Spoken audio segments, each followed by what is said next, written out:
Good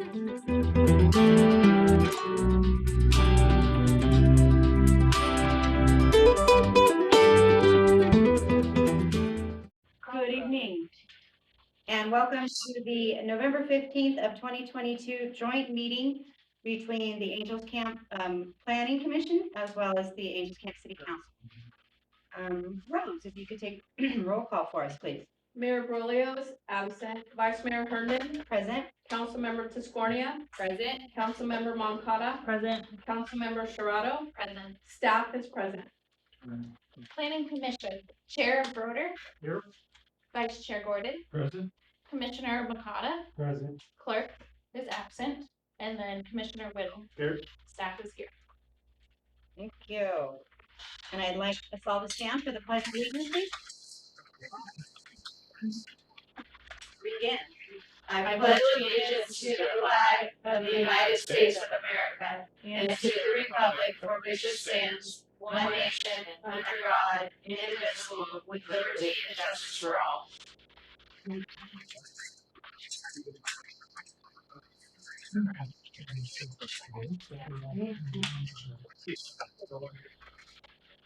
Okay, item number 3, we're looking for approval of the agenda as posted or amended.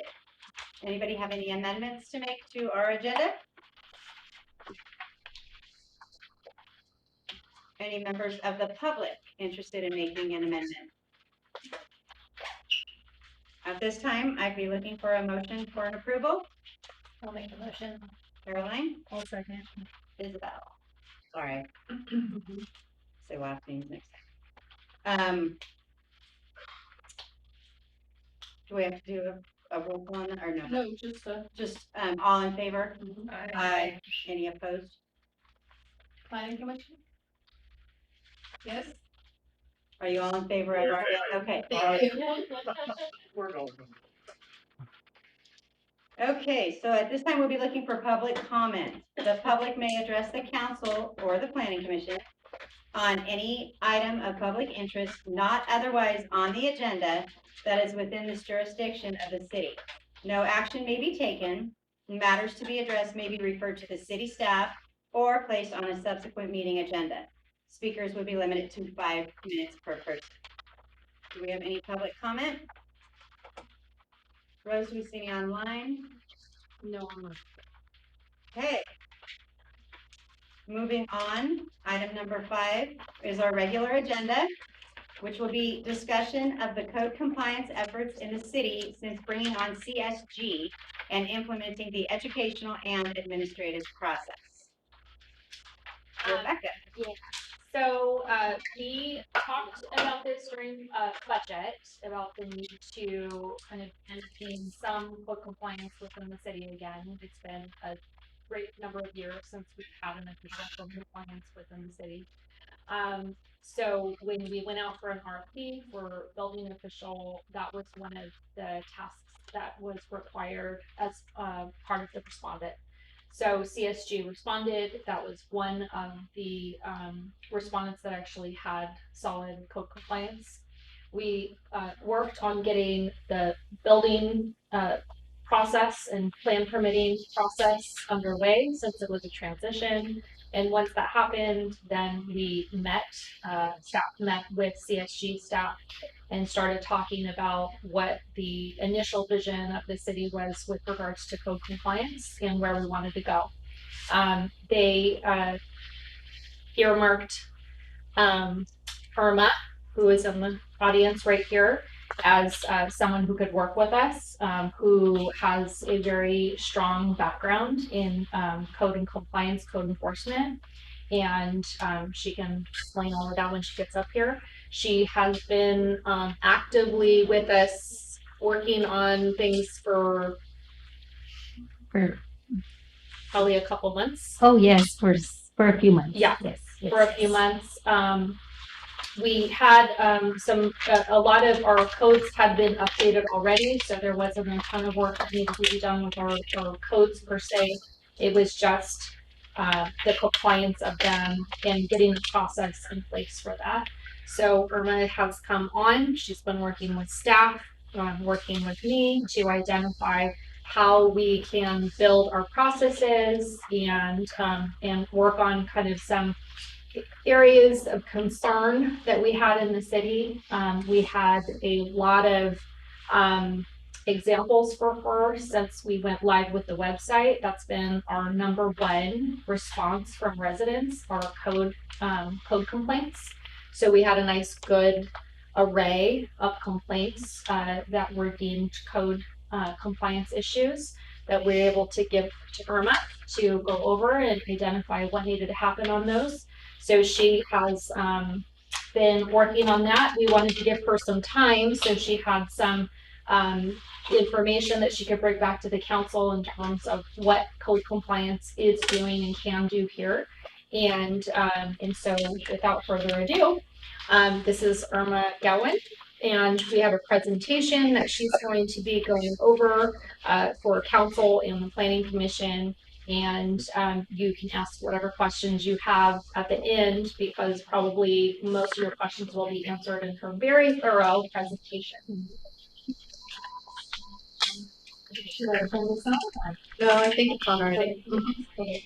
Good evening, everyone. Thank you very much for your attendance and for the invitation to present on code compliance. Within this presentation, there's a lot of slides that if you could reserve your questions, write them down, and then if I answer your question during this presentation, just cross it off. But at the end, there will be some time for questions. As Rebecca mentioned, my name is Irma Gowan. I'm a senior code enforcement officer for CSD Consultants. I've been with them going on 8 years. Before that, I tried retirement with the city of Salinas in Monterey County. I have 18 years, actually 20 with hers. And then I said to myself, I'm too young to stay retired, so I came back to the workforce. And since then, I've been with CSD Consultants, and I'm enjoying every single day of my work because thankfully with the experience and training, it has become easier for me. Always learning though, I'm always open to learn, but here I am to help. So with that said, I'm going to start the presentation. We could start. Can you open it to the full blown you can. Yeah. Right click. That way you can see the pictures of it better. You want me to close this? No, but you should be able to expand it. There you go. Yeah. If you right click and then Oh, she wants this full size. yes. So But that's on your screen. no, it's on her. I'm full screen. Full screen, we're down. Oh, right there. Perfect. Then you can see the animations. Start from the beginning, so back, there you go, perfect. Okay, so there's the information, my information for the city, and this presentation is introduction to code compliance. Next slide, please. Okay, usually what we, when any jurisdiction that we work for, we always recommend that we create a mission statement and that everyone participates, because once it's created, then we own it. And so here's an example of a mission statement that CSG came up with. And it pretty much says code enforcement is committed to promote and enhance the image of the assigned jurisdiction, improve the quality of life, protect and preserve the integrity of public health, safety, and welfare. I'm gonna walk around, I'm sorry. I think you can hear me, right? Okay. Let's see. By providing the respect, the care, and the understanding of those communities and directives through enforcement of zoning, building, and or housing codes. Next slide, please. So what is code enforcement or a code compliance officer? So I'm gonna read really quick the definitions that we have in the penal code. Next slide, please. So what is a code compliance or code enforcement officer? Per the 829.5 penal code, Subsection A, code enforcement officer means any person who is not described in chapter 4.5 commencing with section 830. This might sound a little boring, but later on as we go through this presentation, you'll understand of what all this means. Let's see, and who is employed by any governmental subdivision, public, quasi-public corporation, I'm sorry, I'm trying to read it, public agency, public service corporation, any town, city, county, or municipal corporation, whether incorporated or chartered. Next, please. Who has enforcement authority for health, safety, and welfare requirements, whose duties include enforcement of any statute, rule, regulation, or standard, and who is authorized to issue citations or file formal complaints. Next slide. A code enforcement officer is a sworn or non-sworn inspector, officer, or investigator.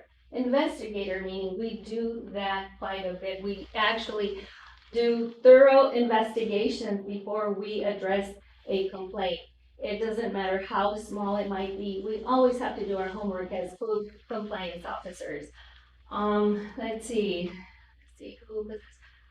So investigation employed by a city or county or city and county who possesses specialized training in and whose primary duties are the prevention, detection, investigation, and enforcement of violations of laws regulating public nuisance, public health, safety, and welfare, public works, business activities, and consumer protection, building standards, land use, or municipal affairs. Next slide.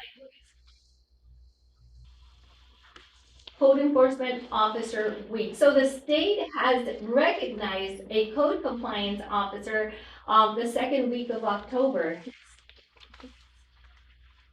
California State Legislature passed the Assembly Concurrent Resolution ACR number 283 and filed with the Secretary of State on September 7th of 2018, adding the measure that annually designates the second week of October as Code Enforcement Officer or Code Compliance Officer Appreciation Week. We encourage each jurisdiction to work with their city councils or board of supervisors to approve a proclamation to establish the second week of October as Code Enforcement Officer Week within their jurisdiction.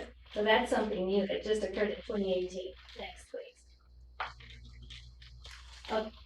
So the code enforcement official is a unique public servant whose responsibility lies squarely between policy making and the realms of law enforcement and litigation. The U.S. Congress, state legislatures, and city councils and county boards of supervisors adopt policies, codes, rules, and regulations to solve problems or respond to federal, state, or community mandates. Enforcement applies these laws to specific properties either by using warnings and notices to persuade voluntary compliance, which is our main goal here, voluntary compliance, or by filing court actions, all under the rubric of police powers, local enforcement officials, and those who write the policies, codes, rules, and regulations are obligated to understand the management of code enforcement functions and the entire complex process.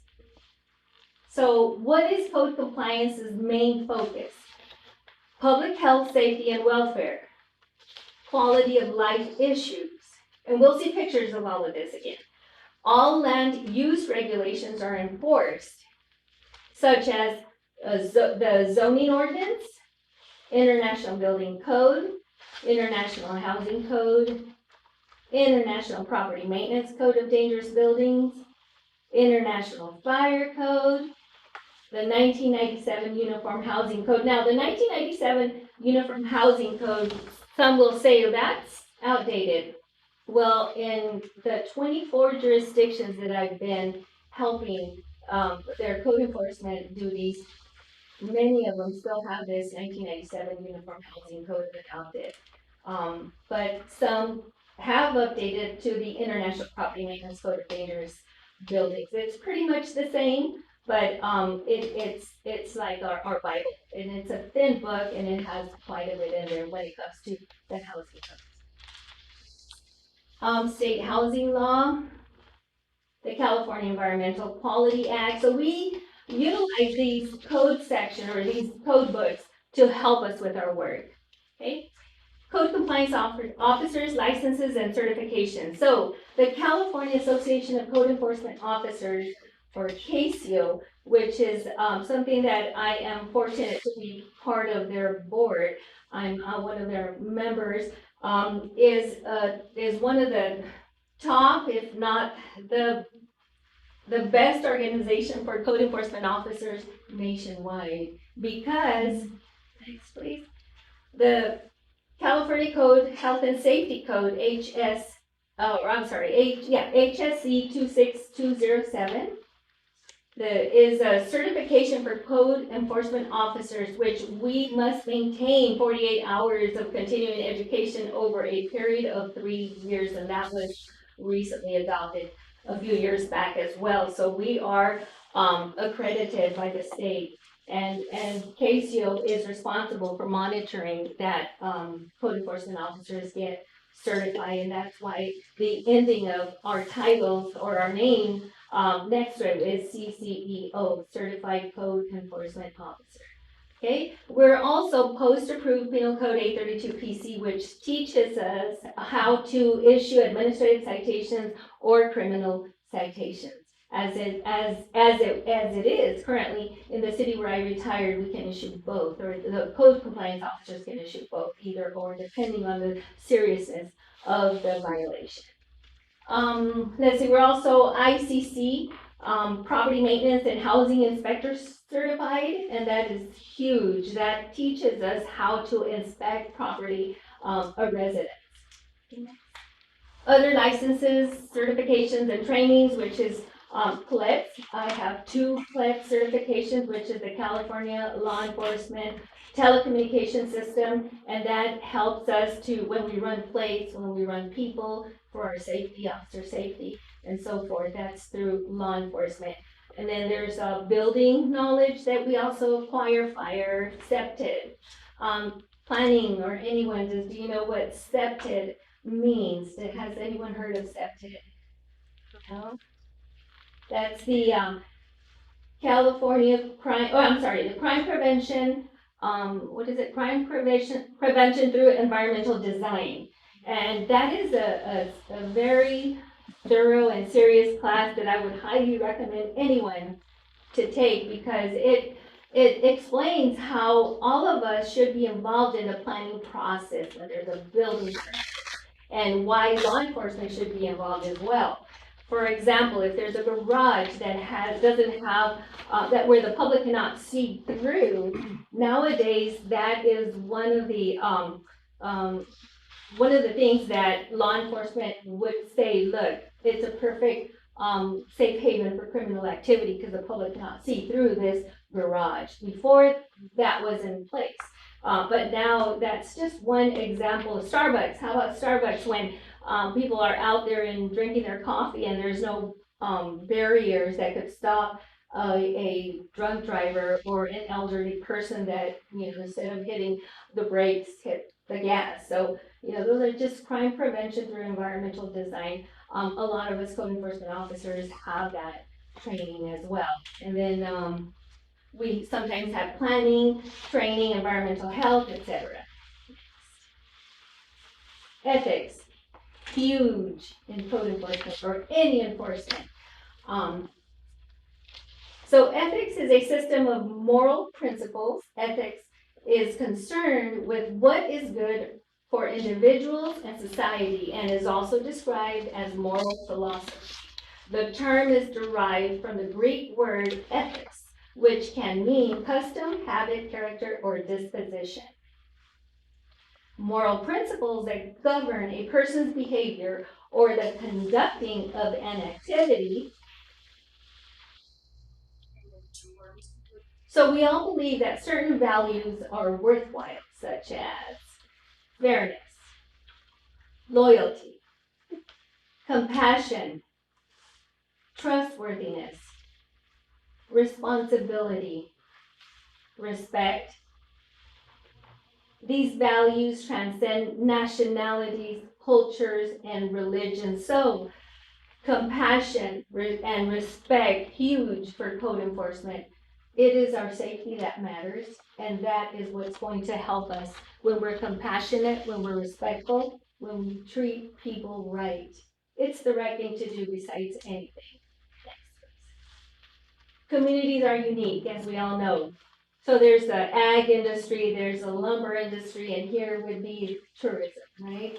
So growing seasons, such as here, tourism affects population. Where limited affordable housing is now at stake, overcrowding, which can result in inadequate parking, more traffic, demands on infrastructure, unsanitary, dangerous conditions, and the list goes on. So again, the compliance, or the goal is compliance, voluntary compliance. That's what we want. That's all we want.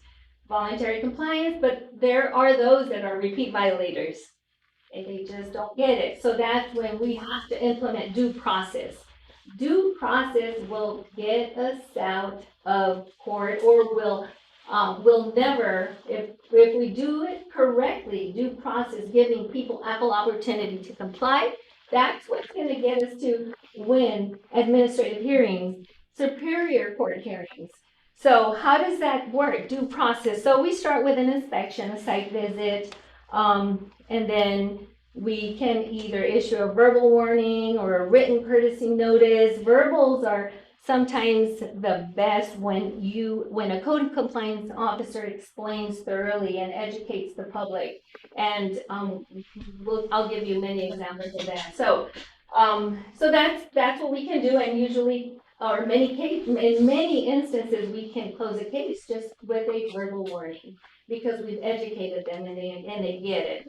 And then if that doesn't work, then a notice of violation. So in this notice of violation, we have to make sure that it is very clear that what they've done wrong, what they need to do to comply, we cite the code section, and we tell them what the consequences are going to be. Because if we don't do that in this notice of violation, they could always say, well, Your Honor, I didn't know I was going to get cited. And well, that we didn't give them due process, the fair warning that was the consequence. And then if that doesn't work, they don't comply, then of course we go into the administrative citations. And that is always based on the jurisdiction's ordinances, what's already in place. We have to follow it. And then if that doesn't work, then okay, now they are going to be ordered via a compliance order or an administrative order, which is the next one. And that's telling them, okay, you're not getting it, so now it's an order. You have 30 days. That is strong due process if they comply beyond that. So here's the fun part. So here's an example of a jurisdiction with multiple violations. So some neighborhoods, the nicer neighborhoods usually will say, well, we don't have any code violations, don't even come here, code compliance. Well, that's not necessarily true. It's just that they don't thoroughly understand the diversity in code of complaints or violations that are in place. So for example, this is a map of the city, 6 council districts. This jurisdiction was split into 6 council districts. And in council district number 4, it seems like there are no violations. Every dot is a violation. And it seems like well, no, that's not true. Council district number 4, where that blank area is, that's a lake. Council district number 2, that's an airport. Council district number 3, that's a commercial area. So code violations are everywhere. Next, please.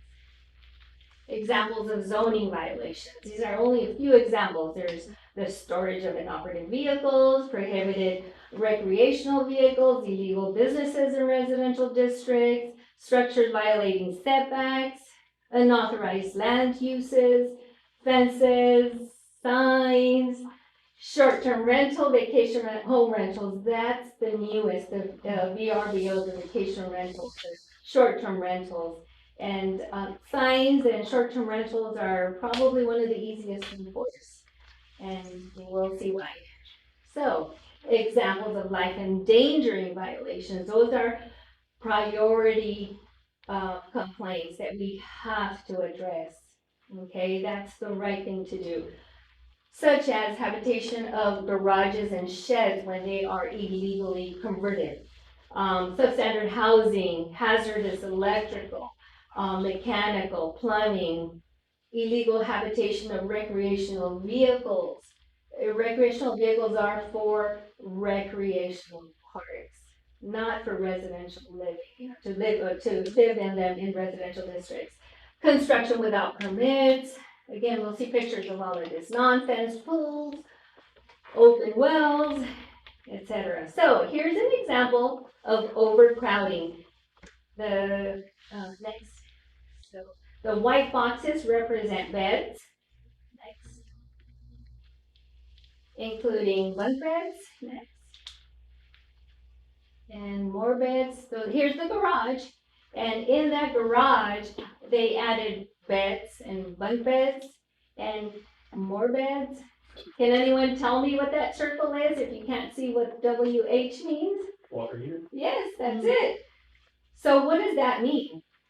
That there is carbon monoxide emitting from that water heater. So people are breathing this all night long. The vulnerable, elderly, the children may not wake up the next day because they're breathing this deadly gas. Next.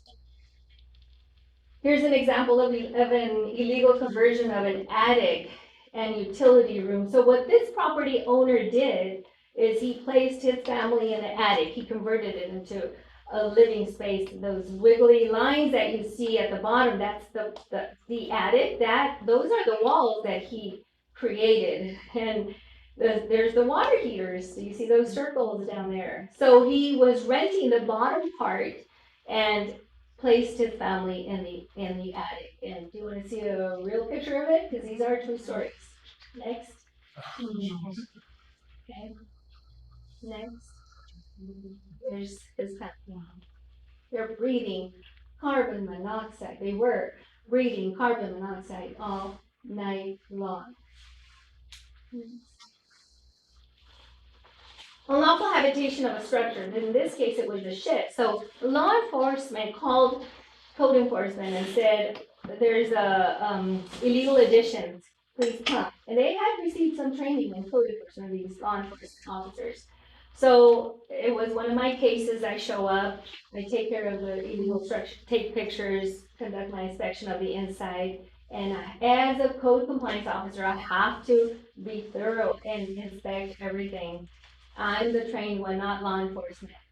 I'm the certified one, so I have to do it. So I start walking towards the back, and the officer walks with me, and he says, "Oh, I already checked the back." And I'm like, "There's nothing there." And I said, "Okay, I still have to do it." So I keep walking, and the officer says, "There's only a shed." I said, "Okay, did you open it?" "Oh, no, it's a small metal shed." Okay, I keep walking, and this is what we found. Next, please. 2 women living inside this metal shed and paying rent. Next, please. In this case, law enforcement called code compliance, and they said the parents were educators, they just didn't have time to deal with their gang member's son. So what did they do? They placed them in the garage with a water heater inside. Next. And in this case, a couple was living in the garage. They were taking advantage of elderly men who needed assistance, and they were the caregivers, but they were in danger because the water heater was in the garage as well. Illegal habitation of unlawful use of a recreational vehicle. What happens here when these people start living in recreational vehicles? They start using the sewer lines for their, they start connecting their sewer into the storm drain. What goes into storm drain? What can only go? Only water, rainwater. That's it. Nothing else. Imagine. So does code compliance save lives? You bet we do. You bet we do. We prevent, prevention, intervention, and suppression. All three. That's what we do. Not in a dangerous or higher scale level as law enforcement, but code compliance does save lives. But it takes a team effort. Here's an example of a fire hazard. So again, the white boxes represent beds. Next. Okay. And there's the garage. They added beds in the garage, youth beds, a crib. And there's the shed where 2 children were air flown to the hospital with 3rd-degree burns because that shed caught on fire. Can anyone guess what caused it? There's so many reasons why fires start. In this case, can anyone guess next what that might be? Oh, it says it's extension cord. So what happened there? They connected an extension cord from the house to the shed, and it was under the carpet. So walking over the carpet, it dilapidated the extension cord, the wires connected, and in the still of the night, they didn't see the smoke. Illegal wiring can lead to, it just looks bad. If a code compliance officer doesn't have enough experience, take a picture, take it to the building inspector. What's wrong with the picture? Give us your code. So illegal wiring can lead to, next, severe injuries and damage. Next. Here's an illegal shed attached to a converted garage. Next. Severe injuries and damage here. This water heater exploded because they didn't pull permits when they changed it out. Every time the water heater goes bad, you should always, you must, it's the law, get a building permit for the mechanical, electrical, for a water heater. Make sure that it's in compliance. Okay, because this can happen. Next. This time, roosters. Next time, we hope there's not an extent. Substandard housing. It just looks bad. Here again, there's the electrical on the right, and there's a water heater on the left. What's wrong with the water heater? It's not strapped. In California, it's required to be strapped. Why? If there's an earthquake, it's not going to fall over. It's not going to cause damage. It's not going to fix it. Next. Substandard housing. Hoarders, aka also known as pack rats. It's a mental illness, and it takes a long time to gain compliance. They need help. They need support from family members, from friends, from neighbors. They can't do it on their own. We get health department involved, fire department, you name it, anyone that we can get involved to help these people. Social services. Next. Adult protective services. Here's an abandoned property. So many times, oh, it's abandoned, or I think this report was, there's overgrown weeds. Well, there's a lot more than that. It's abandoned property. It's not secured. It's a perfect safe haven for criminal activity.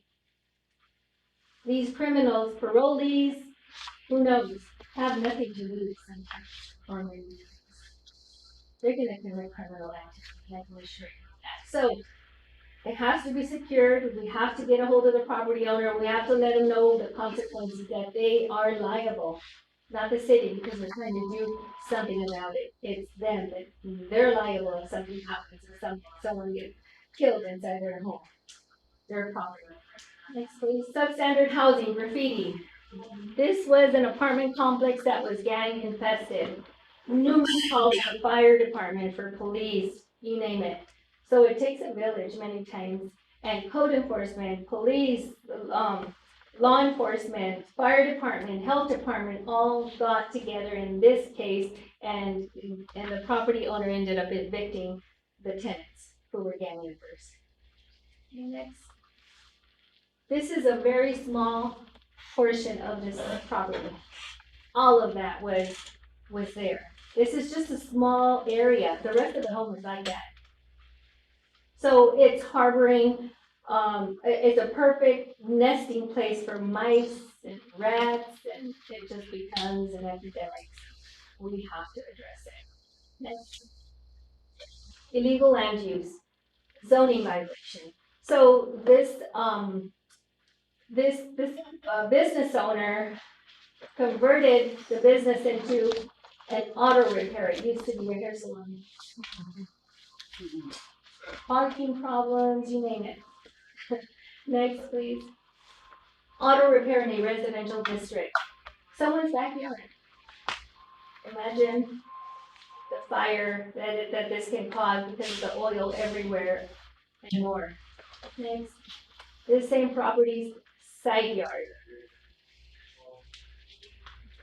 So in this case, we still didn't have the administrative citations in place, so we issued a criminal citation. But with the administrative citations, it's much easier.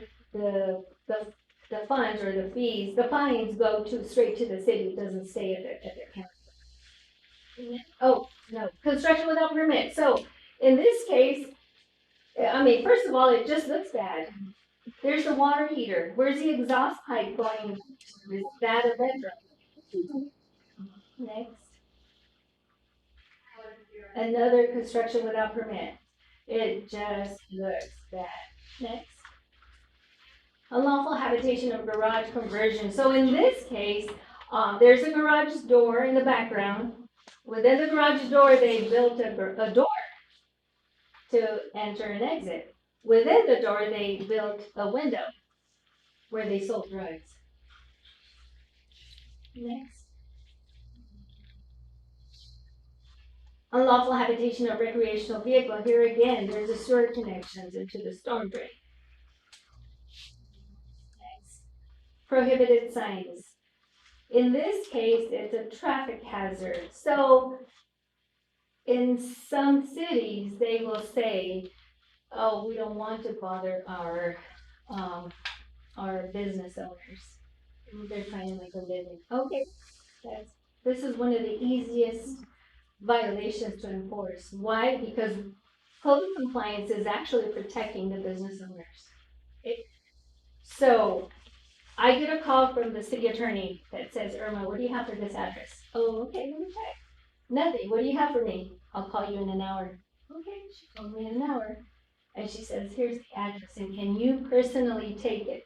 I was a manager at the time, so I said, okay, what happened? She said, well, we had this person who wanted to file suit because we did nothing about this sandwich board sign that was in a meeting. And I said, oh, really? And she says, yeah, can you take her? I'll take her. So I show up at the business, and I asked to speak to someone in charge, preferably the business owner.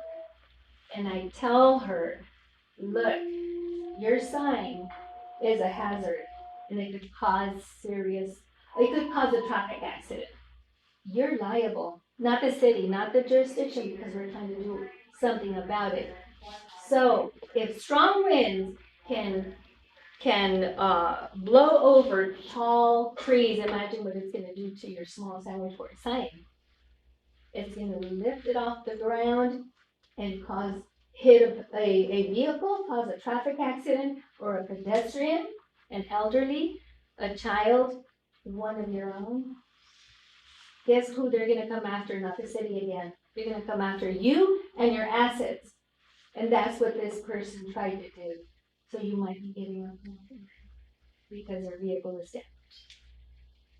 And I show up, 10 minutes later, I close my case.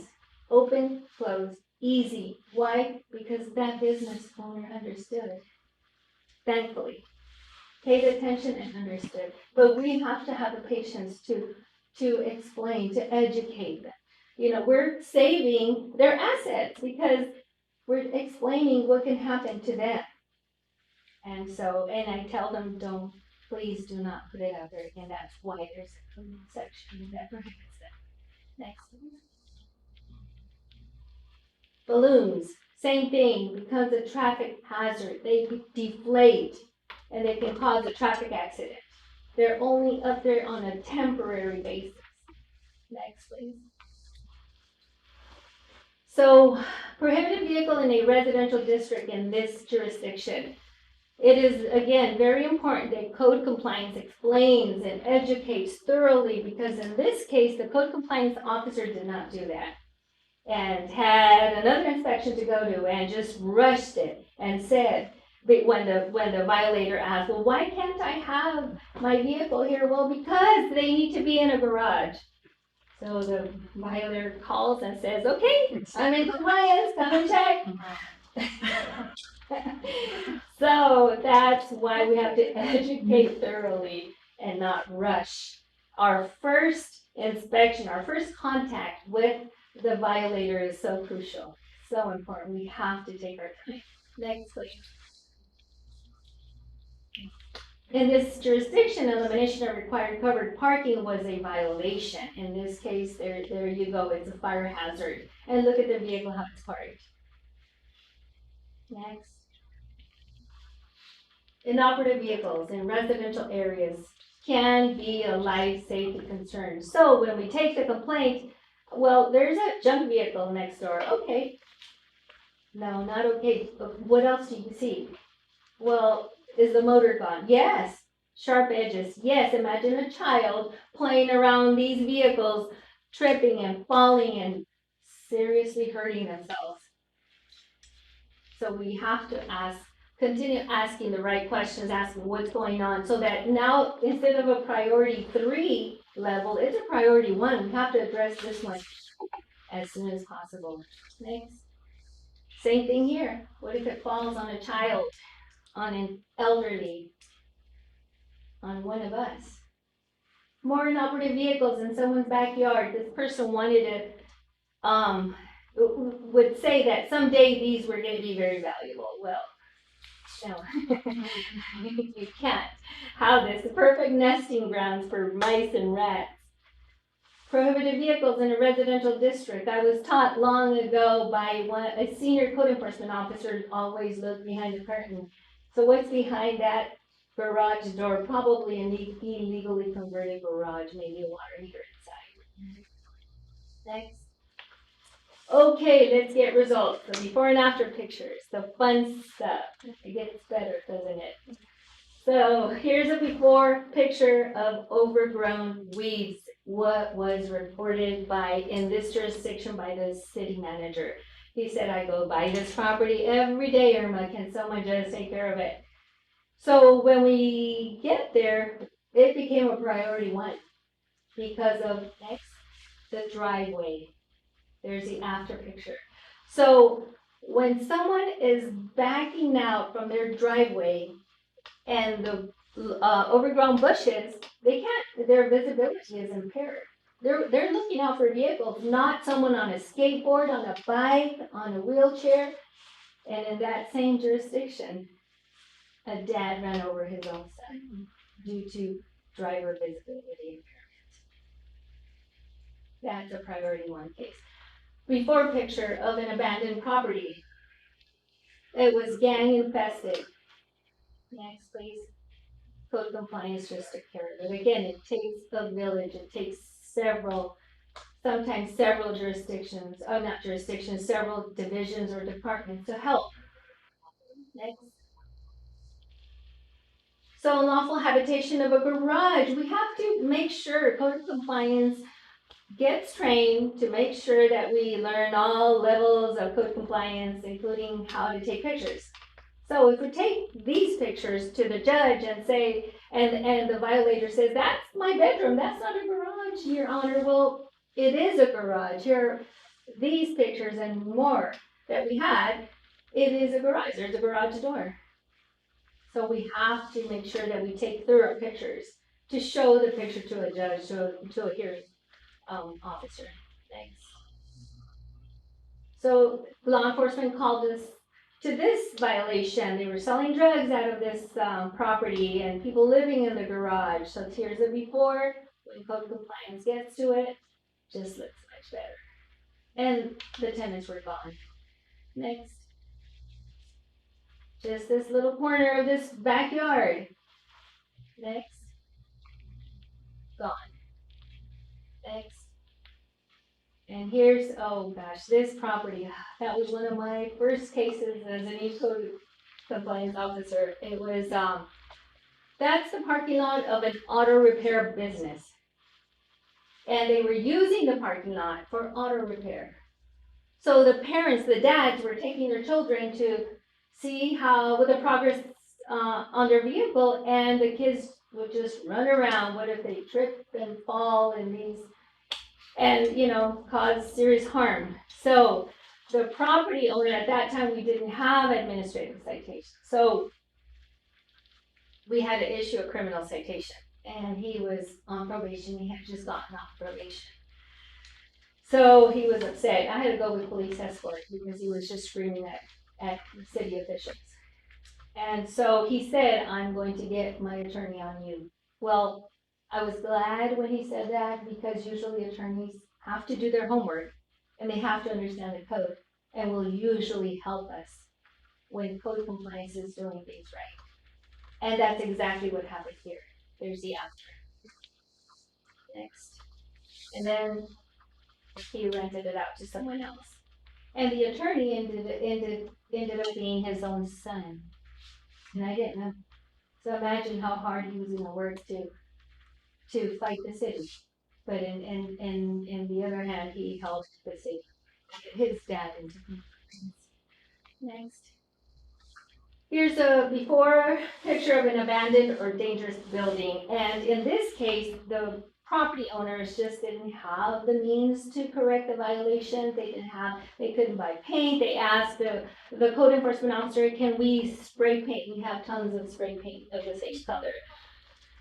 So the code compliance officer was just so upset. He says, you better look right, do what you can. And there's the after picture. They did it. They cut down all the bushes and painted it, and now that's much better. But they did what they could. Next. Here is a before picture of an illegally converted garage, and just to show you the process when they have to return the garage to vehicular use, and when they have a stove, which is plumbing, mechanical, electrical, the progress can be sometimes long term if they can't find the contractors to correct to do the work properly. So next. There's the progress. You can see they're working on the plumbing in this case. So it takes a while. We just have to be patient because, we need to have them make the corrections properly. Okay, next. Here's a boat. In this jurisdiction, boats were not allowed to be, or recreational vehicles. They had to be stored behind a 6-foot solid fence. And so it just looks bad. Next. Gone. Now there's visibility. Let's see, here's a before picture of inoperative vehicles, the public nuisance, blight, the before on the left, the after on the right. Next. Another hoarding case. Not only interior hoarding, but exterior. Substandard conditions. There's a before on the left and an after on the right. And these were about 5 men who were on probation. Police just didn't know what else to do. Code enforcement got involved. And there's the after. So the hoarding grew to the exterior of their home.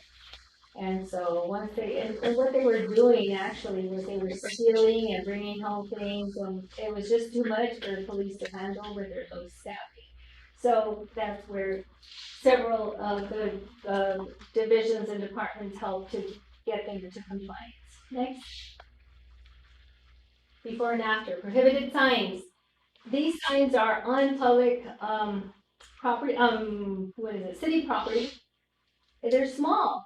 Just pull them, take them out of the public right of way. It's so easy. We don't need tools, really. Just take them. We could do that. And it's easy. Next. Same thing when it comes to graffiti. When it's on private property, then that's a whole different story. We have to ask permission and so on. But when it's on public utilities, let's just take care of it. Next. Same thing here. Graffiti. The before and the after. Next. Bridges, same thing, before and after, gone.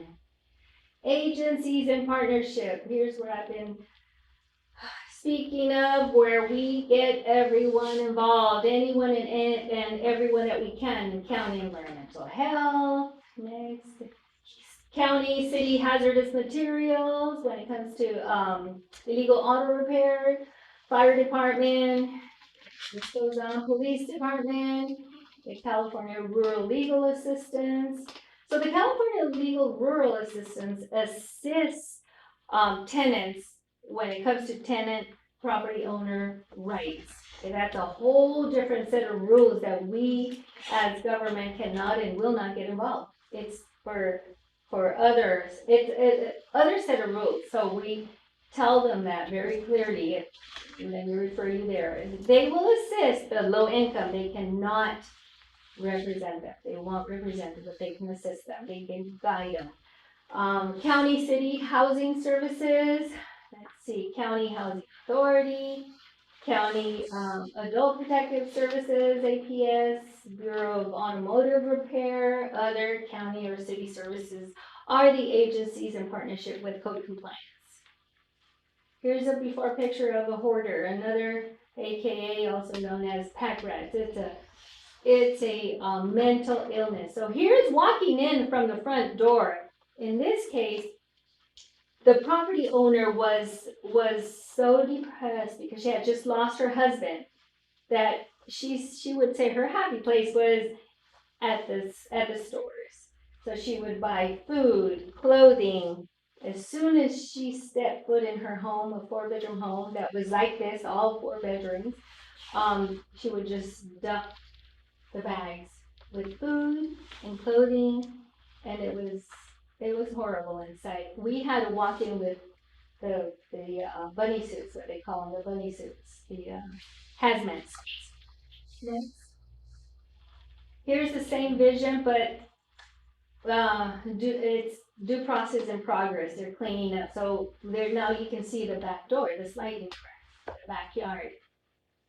And this is from the backyard looking towards the front door. Law enforcement called us, and that's how code compliance found out about this case, is because the 20-year-old son, their only son, was going to commit suicide. He slept in that couch. That's a couch separate area. And the progress is here. Now you can see the front. Next. Here's another hoarding case.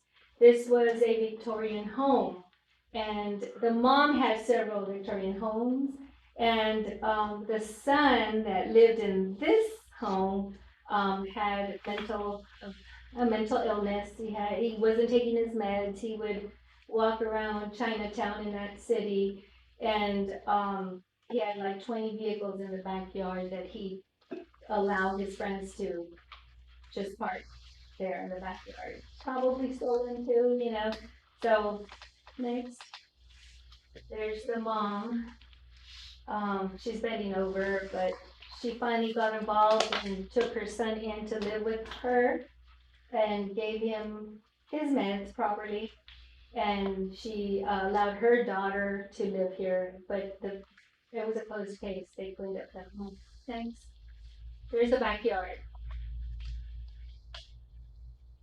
There's the backyard. Progress. Sometimes absent property owners just can't secure these properties. They can't pay attention to their property. So that's when the administrative order comes into play, and we tell them you have 30 days, either repair or demolish. Okay, 30 days. Many of them just choose to demolish. Gone. Next. Same thing here. Calls for fire service. Transients living in it. Gone. Next. You might recognize this. This is here in our own jurisdiction. This was, what is it? Outdoor display.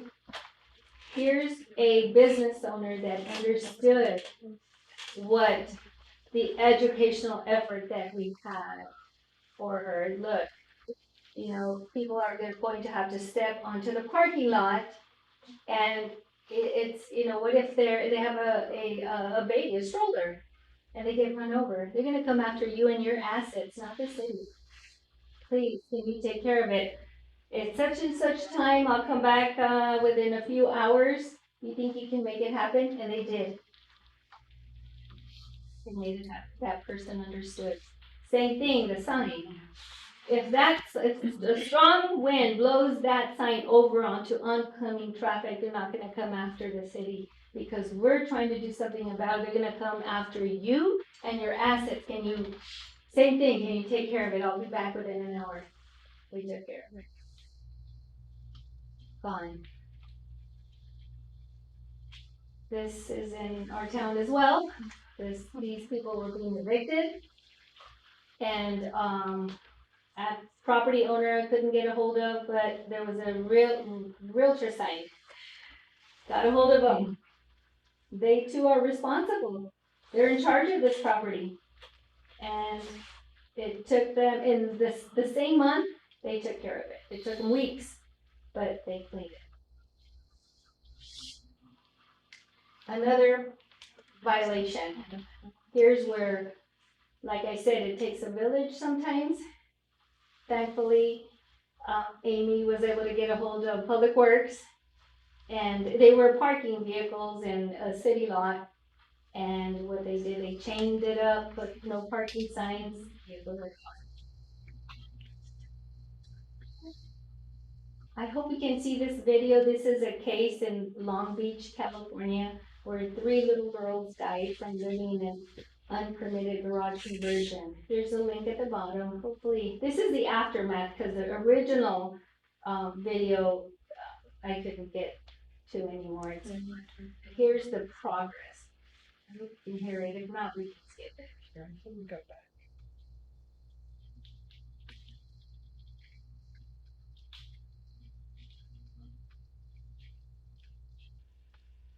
So the 3 little girls were sleeping in the garage, and a portable heater was being used to keep them warm, and it caught on fire. Some have been known to explode. And so 2 died at the scene, and the third one died at the hospital.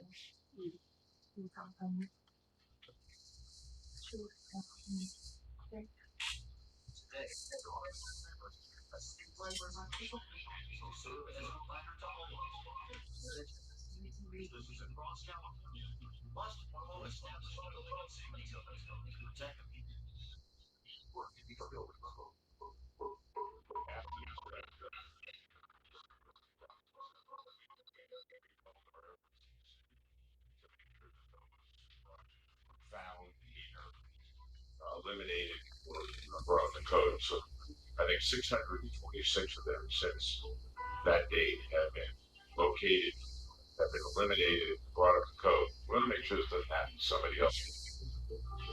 In memory of the sisters, and to educate the public and reinforce the dangers of illegal garage conversions, the Long Beach City Council, at the request of Councilmember D. Andrews and 3 other council members, voted to rename the city's municipal codes relating to the abatement of illegal garage conversion, the Avilas Law, in April 2011. Compelled to prevent this tragedy from occurring again in any other city, the Long Beach City Council voted unanimously to sponsor a state resolution, now signed by Governor Brown, to bring awareness to the issue statewide. If you do come to Long Beach, you realize that you're talking about having big rights, conversion, and work. That's where we have eyes watching everything, because the community now is gotten involved, and that's what makes it so important.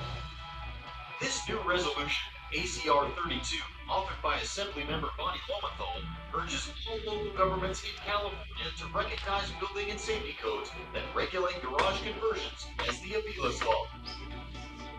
Well, anybody that is living inside of a garage that has not been fully approved by the city should get out of that garage. The fire code and the building code means something. There's certain laws that you have to have heating and air conditioning for heating and plumbing, proper electrical, proper exiting, smoke detectors. All of those are made for the life safety of the citizens. To learn more about the appeals, visit longbeach.gov. I actually met the building official who was working in Milford, the city of Milford. He's retired now, but he was so proud of the effort that we did there in Long Beach after tragedy and unfortunate. This happened in 2007. Next. So other key staff that are heavily involved with code compliance, administrative, clerical, let's get them trained, take them on right along so they could see the whole picture of what we do out there. Don't stress them out. They go through enough with violators or reporting parties. Praise them often because my respects to them. They are part of the team. Same thing goes for volunteers if they have them in jurisdictions. Permit technicians, building inspectors, we're a team, fire inspectors, etc., etc., etc. We're a team. It takes a village to gain compliance. One person can't do it. Who do you contact for code enforcement issues? So if it's an emergency, of course, 911 is better that you call and nothing happens. And if you don't call at all and something happens.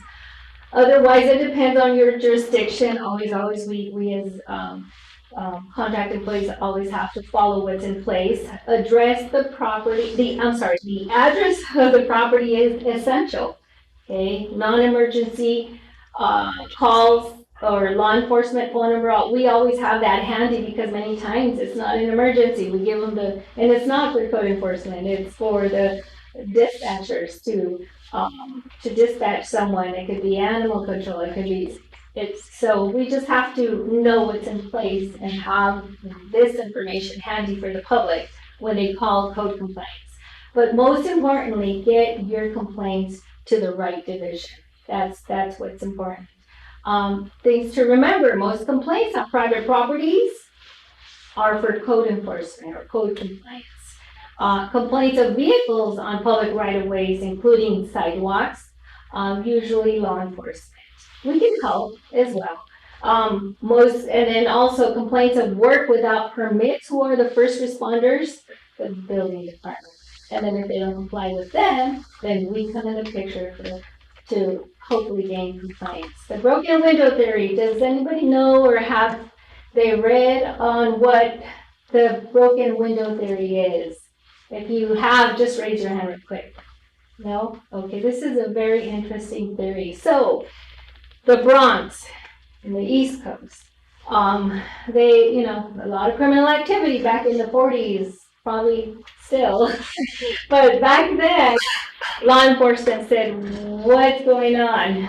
So they did this study called the broken window theory. You can Google it and read the full story on it, but just briefly, they did a study. They left a vehicle abandoned to see what would happen. And as expected, the vehicle's tires were gone, the windows were broken, motor gone. I mean, just dismantled. Okay, so they expected that. So then they said, okay, let's do the same. In the extreme part of the country, in the nice area of Palo Alto, they chose the good part of Palo Alto, or the good side of Palo Alto, and they left the vehicle abandoned and nothing happened. So they say, well, why? So they broke a window. And that's when the criminal activity started happening. And the sad part of this study was that it rolled over to the other nice vehicles that had nothing to do with the study. So the broken window theory means, or what the results were, that abandoned and neglected property attracts criminal behavior because it is a sign that no one cares, just like that vehicle that they left abandoned. They broke a window and did nothing about it, and so it was a perfect safe haven for criminal activity. So the first picture is a vehicle that was abandoned and it still has the headlights. Nothing was done about it, so the next picture, headlights are gone, motor is gone, it just gets worse. Here's a picture of an abandoned property. Nothing was done, and the next picture shows it being graffitied. Can someone tell me what Penal Code 187 means? It means murder. The CST is a gang tagging. So it only gets worse. Again, abandoned and neglected property attracts criminal behavior because it is a sign that no one cares. So it is a perfect safe haven for criminal activity. Here's a before picture example of what code compliance can do next. So here's a property that was abandoned. And if you pay attention to the right, the property on the right side, okay? Next. Code Enforcement Services reminds the community that, next, someone does care. And here's the after picture. And there's the same property on the right. Okay. Next. Conclusion. Code compliance officers always keep this in mind, to be safe, to be alert, because our safety matters. To be prepared, always be prepared before you knock and talk, how we call it, knock and talk to a violator. We know who they are. If it's a property owner, we know their name. Okay, we know what the code section, we have a handout for them. So we always remember to be prepared, to be good, and most importantly, to have fun. Otherwise, we'll stress out. Next. Questions. Anybody have questions? We went through it faster than expected. Wow, you guys are a good audience. Thank you. Okay, questions. Yes. So you mentioned a couple of times administrative violation versus criminal violation. Yes. Are we in both worlds, or where are we at as a city? Administratively. Okay. But it depends on our city administrator and leaders to make decisions for the criminal aspect, of course. Okay. Yeah. So that's So depending on where the appeals go. Yeah. okay.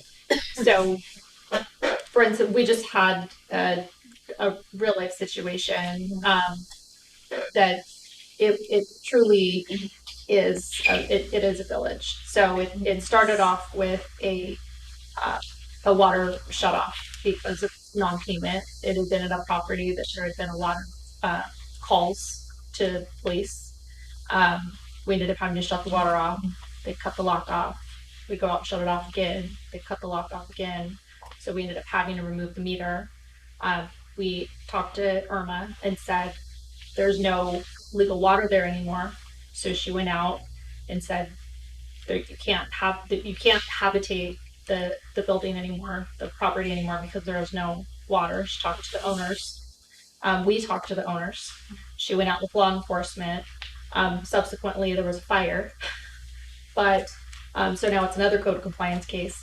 But it is something that we're all working together. So whether it's, a sign issue or something that spills over into law enforcement, it's something that we deal with on a case-by-case basis, for sure. Yeah, tenants cannot live without the mandated services, such as water, electrical. The consequences could be that they weren't going to go to the restroom if they have no water to flush their toilets. There's a health concern.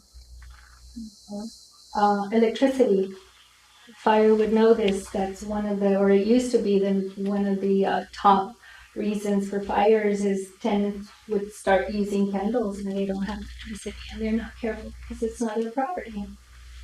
When it comes to property owners, it's a whole different set of rules. They can live how they want. We can't get involved. When it comes to tenants, some tenants do need to be protected by government. And that's when we get into tenants. Okay. Thank you. Are we still reactive, or are we more proactive going forward? It depends on the situation. So we kind of, luckily we're small enough where we all, for the most part, see what's going on at any point within Angels. So, any one of us will go, hey, I was driving to work today and I happened to see, something. She's also been out and while they were driving around saw various things and said, gonna make a note of that. So there's lots of low hanging fruit. There's a lot of low hanging fruit. Yeah. And some of the, I can't say that I know of a garage that's been converted, which is a little harder to detect, but there's a lot of low hanging fruit. Are we proactive on the low hanging fruit? We're trying to get caught up. So I think at this point and we also are constrained to somewhat to budget. We didn't budget a ton of money for code compliance this year. We wanted to identify, what this was going to mean. We want to make sure that we're engaging with the public and the property owners and the tenants in the area. We wanted to make sure that our codes are up to date and that we're doing a good job educating everybody out there. So at this point, for the most part, it's still going to be complaint driven unless we see something fairly egregious where we're seeing it ourselves, and then we need to step in line. There is a lot of communication between law enforcement and code compliance as well to say, hey, we happen to see this, we happen to be noticing that, and then Irma will get involved in those things as well. On the complaints that have come in, are you caught up on those then? No. Not yet. Yeah, we have to be careful also, as we discussed. Sorry. We have to be careful if we go proactive, we have to definitely have staffing, because I've seen it over and over where the city gets accused of selective enforcement. Right. Yep. And that is What? a liability to the city. I agree to some point, but if we're driving by something and it's a very egregious violation of the code, that's not being selective. No. That's being proactive, and if it takes, simple verbal warnings or just education on your part or whatever, your staff, that's, I don't think that's pointing anybody out. I think it's calling out the obvious. Yeah, with the exception of those, absolutely. But we have to be careful on the others. But yeah, with the exception of that, absolutely, just So, and there are some situations in the city where, there's particular neighborhoods where there are issues, and so there's been complaints on one particular property, but there's 6 others that are doing it too. So we have to deal with the whole gamut, not just one. Right. And the thing that you have, we hope everybody will voluntarily comply, but we know that's not 100% going to be the case. And the most costly part of code compliance is when you don't voluntarily comply, because you have to follow up.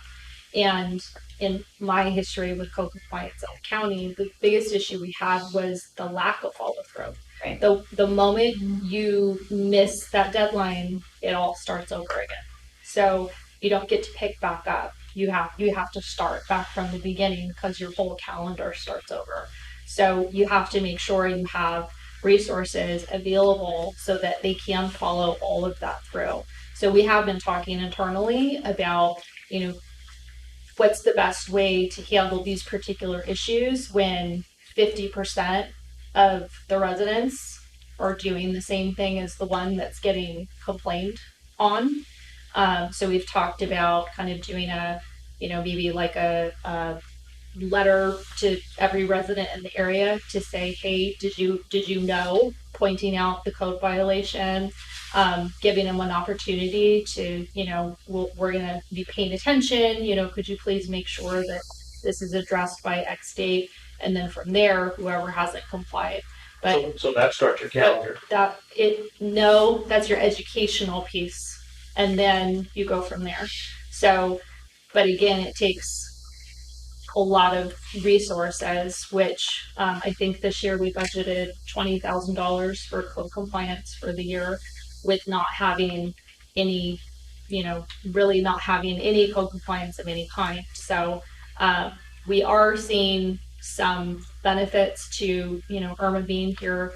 We're setting up systems in place so it makes it more efficient. So it's easier to keep track of everything. So once we start getting all of that in place, it's going to be easier to do that tracking to do that notification work as well. Is there a priority list of Yeah. things that you're looking at? Because you could go the route of what do our visitors see, and going down Main Street, or public places like the parking lot up behind Turner's, or those types of things. Like, is there a priority list, or is it neighborhoods? Well, or it's life. Safety. Like it's safety, health and like, safety. I mean, that's priority number one, and we do know that we have health and safety issues. So those are the ones that have to be addressed right away. And then, unfortunately, the other ones kind of go to the wayside until we can get caught up with those, because those are lives. such as the case that Rebecca mentioned with the tenants living with no water, and there were others lined up. I had to juggle and say, this is a life safety, and Right, health and safety for sure. yeah, the outcome is serious. Yeah. Are you looking for volunteers? So it was one of your list. Oh, Yeah, some Yeah. jurisdictions have volunteers, that Yeah. do. To a degree, there is some statute that has passed that requires some pretty strict safety requirements, and so we, as an agency, we just have to be really careful about that. I think I'm talking more clerical and Clerical, tax yes. kind of stuff that In frees the up. field, I would probably say No, I understand, but it sounds like there's a lot of homework to go into making something happen yes. before anybody gets involved. Yep. Even clerical, because they are looking at confidential information. Yep. So, any other questions? Thank you. You talked about unlawful habitation of the RVs. Yes. Is that our ordinance speaks to that, I know, but is that only if they're connecting to the storm drain scenario? No. So So like been parked on the street, parked at someone's house. And someone's living in it, it's unsafe thing. So we, even if they're not trying to drain into the storm drain. So if they're, because they don't have electrical, they'll connect to the home and then it's to them Yeah. over electrical. And we're talking about somebody who's living there, Yes. not someone who's visiting, like grandma who's in her. yeah, no, There's a time. There's a time, yeah, okay. Any other questions? So does the city now have citation authority? We do? Yes, absolutely. And can you expand on the website? 'Cause I've heard good things about it. And is that your primary place to go for complaints? So for right now, so when our website went live, we put in a community portal, and you can go on there and you can make a complaint. Actually, you can do all sorts of things on the website. You can say, I have a question about my utility bill, or I want to schedule a building inspection, or whatever. But there is a section that you can make a code complaint. And with that information right now, IRMA has access to that information. Council was gracious enough to just approve us licensing with a citizen engagement software, which is going to be a much more robust code compliance module, and that's going to align with building and planning, business licensing, kind of all of that community development piece. And so it's going to kind of tie all those pieces together, and that will have an online community portal. So it'll have a citizen engagement. So for right now, until that's up and running, we're going to continue with that community portal, which you could put information in there. The one caveat, and it was important, Irma had pointed it out, the address is key. So a lot of times people will put a complaint in there and they'll say, trash on Bird's Way. Well, we can drive up and down Bird's Way, or, trash on Gardner Lane. Okay. Again, we can drive up and down Gardner Lane. We don't know which property it is that someone's complaining about. So it's important to be very specific about the property. Pictures are fantastic. So that portal allows you to upload pictures. You can upload documents. You can, be as descriptive as you want to be. Good. Yeah, go for it. And all that information is then available, and it helps Irma and staff identify what it is that you're seeing before anyone even goes out into the field. So it's very, very good to do that. It's much better than the forms that we used to have. It's much more robust. And as we transition to the new software, it'll be the same thing. Upload pictures, be as descriptive as you want.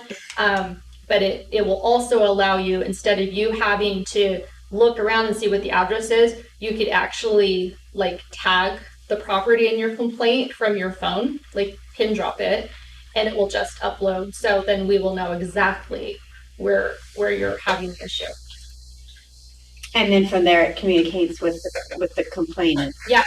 So even the current process that we have, it will communicate back once it's closed.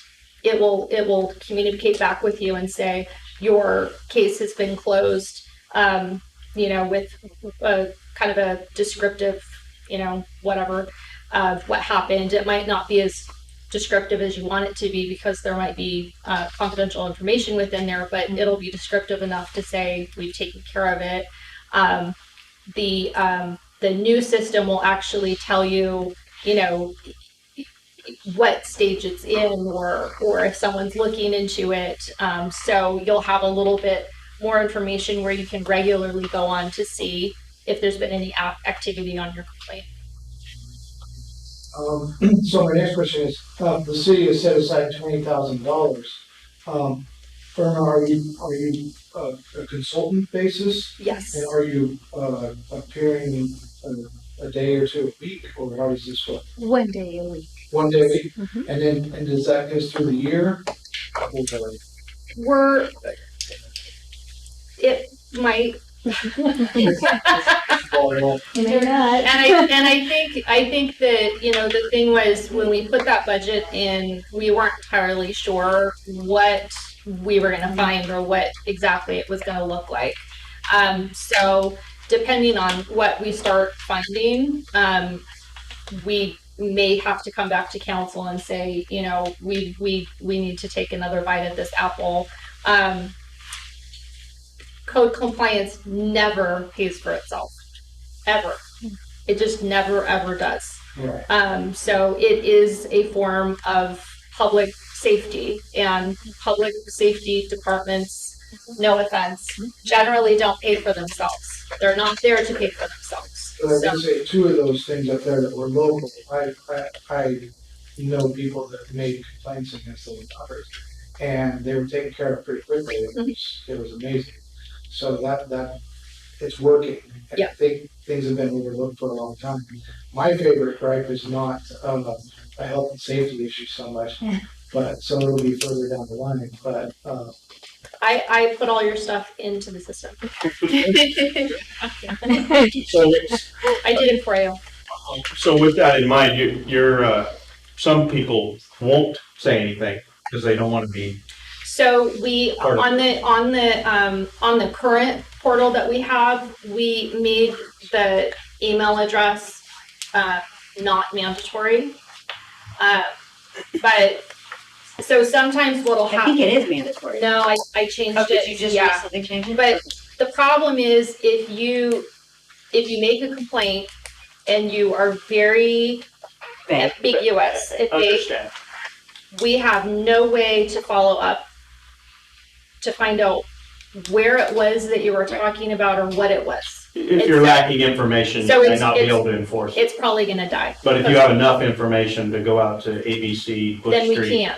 And so that's the only caveat is if you don't put an email in there, if you don't put a phone number in there, and you're too ambiguous in what you put in there, we're probably not going to be able to do anything about your complaint. If you did put something in there, we could at least follow up and say, I'm not really sure where you were talking about. Can you give me a little bit more? we could always upload pictures and make sure things are correct and leave our email and everything else out of it. Yeah. And if there's enough information to follow up, there's enough. If Yeah. not, then, that's on the person to make the complaint. Yeah. But a lot of people won't complain just because they don't want to be that man. They don't want retaliation. Exactly. Yeah. Right. So, reporting party or complainant information is highly confidential. It is protected by the Public Records Act Okay, I was going to ask that. because of neighbor disputes that have turned deadly. It is protected. Yeah. Okay. So like we see it because we have access to that particular area, but I still think people that are making the complaints. I still think they're afraid someone's gonna leak or say something, or I don't know. So we do. Into the volunteer thing too, right? I was just Why you gonna want say to that. be careful Yeah, with that's what volunteer. Yeah, so we still do have a lot of issues where, people will drop off an anonymous form, not put anything, and it's completely, I don't even know what they're saying. I don't know where they're talking about. We can't follow up with them, so it'll die. We need their help. We need the reporting party's help. We can't get in. Right. What do you see? We don't ask them to do our work, but Or we can only do so much. yeah. So I guess I have a question more about the logistics. So Irma, we only have you one day a week and you're one person. But you have the authority to be out writing the citations and you're trained with the eye to see beyond what I'm seeing and what we see, which is maybe just your trash or your nuisance. You're looking beyond the high bushes and Yes. you're looking with a trained eye. Yes.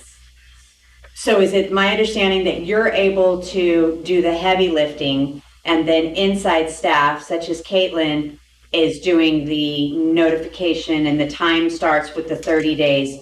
So there can be a lot going on. I mean, we don't need to bombard her with No. too much. And I understand we didn't want to go hard and fast with it like that, citywide. But I do think that we have a lot of work to do. And I like the idea of the priority of safety and the big items. Maybe we need to address the safety and the camping issue or the homeless issue or the right-of-way issues, all those types of issues first. Yes. And I think probably what we're going to see is and this is where the complaints of overgrown weeds or the complaints of it's the things that you don't see on the other side, right? Yeah. Those are the things that she's going to be able to identify. I can guarantee that there are a lot of illegal dwelling units within the city because there is a lack of housing. Yep. And there are people who are taking advantage of that situation. Right. So we don't see it unless someone tells us about it or something else. Or these guys get a call to one of those places and because it's the we see it. village. Yeah. Right. Or something else gives us a glimpse that basically an opening that is potentially what's happening on the other side. So I would guess what's going to start happening as she's getting through kind of these initial things, more and more of that is actually going to come about. So a lot more of her time is really going to be dedicated on that health and safety aspect. Where the unfortunate part is we don't have housing. Right. So, and we have run into that issue already where people have been living in illegal sheds and garages, and you feel for them, but it really is it's a health and safety issue. It's not where they should be living. And in that case, we provide resources that could be available at the county level or out of the area for housing that we don't have. Correct? Yes. So what we do when we have to displace someone is we reach out to shelters or somewhere, we talk to them, we say, can these people be first? And it's like a verbal agreement. Usually they will help. only because the tenants are potential victims of a potential slum.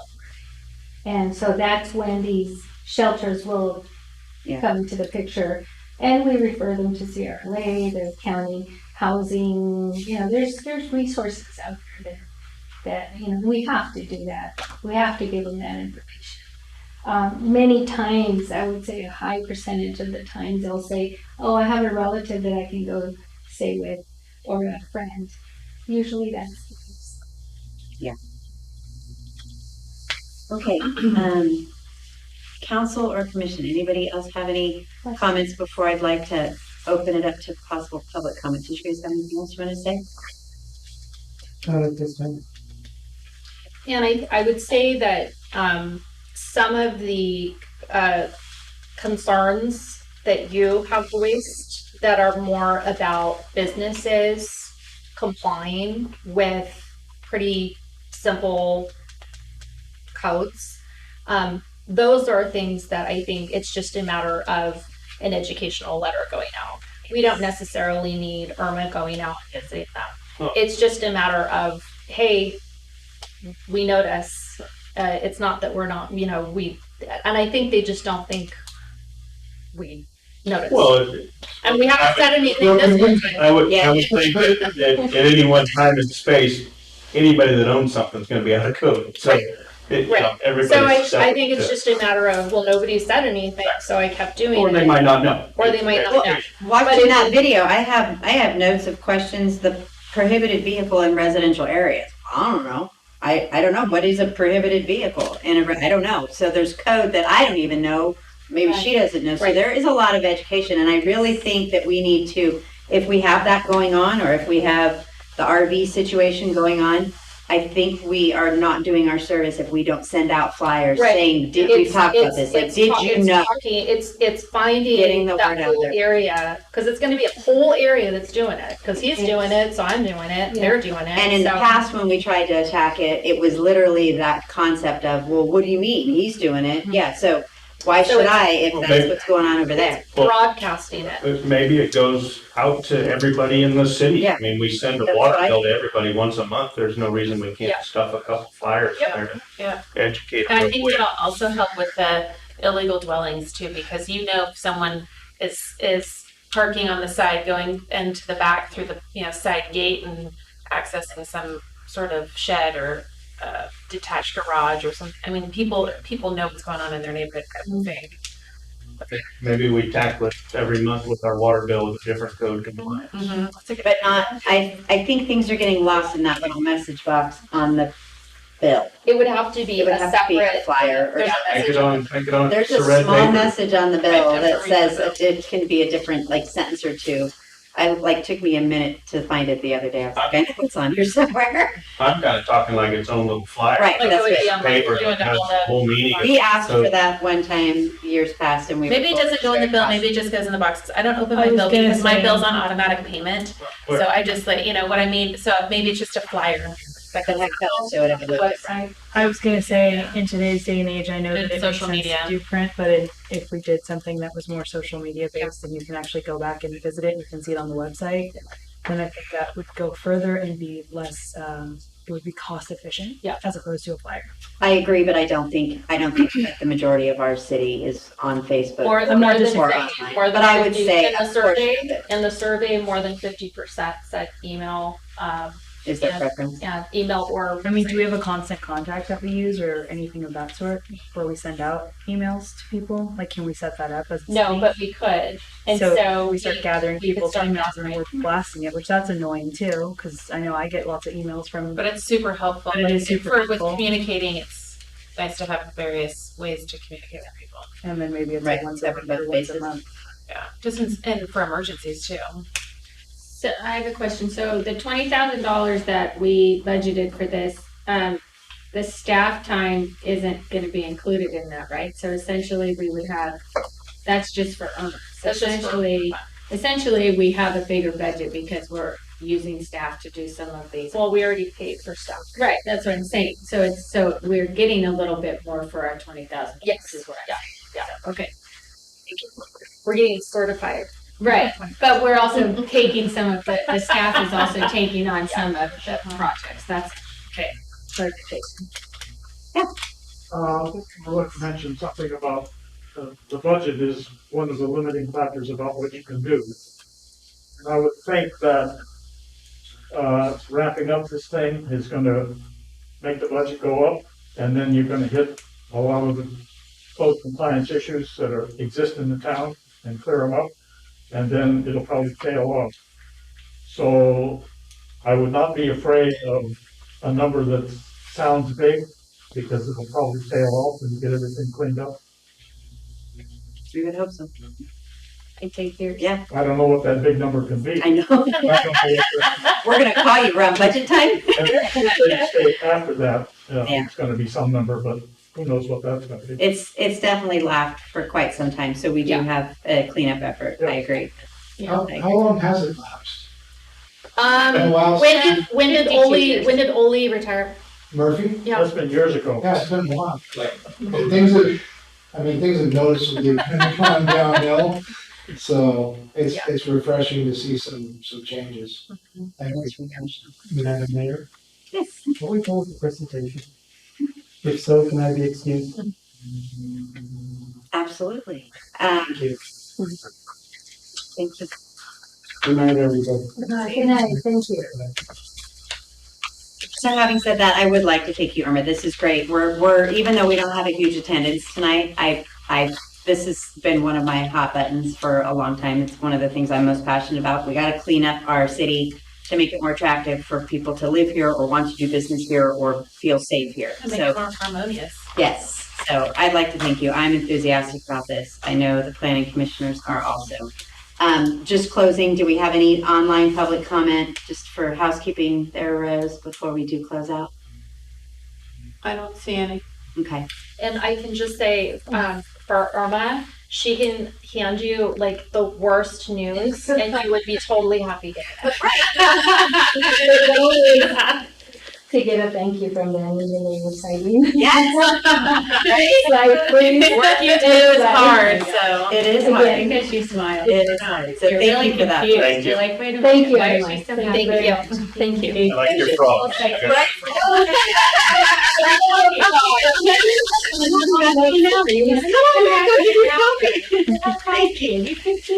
So having said that, this would be the adjournment and the formal adjournment of the planning commission meeting, and we'll take a quick break. Yeah. And then we'll reconvene for the regular. Thank you.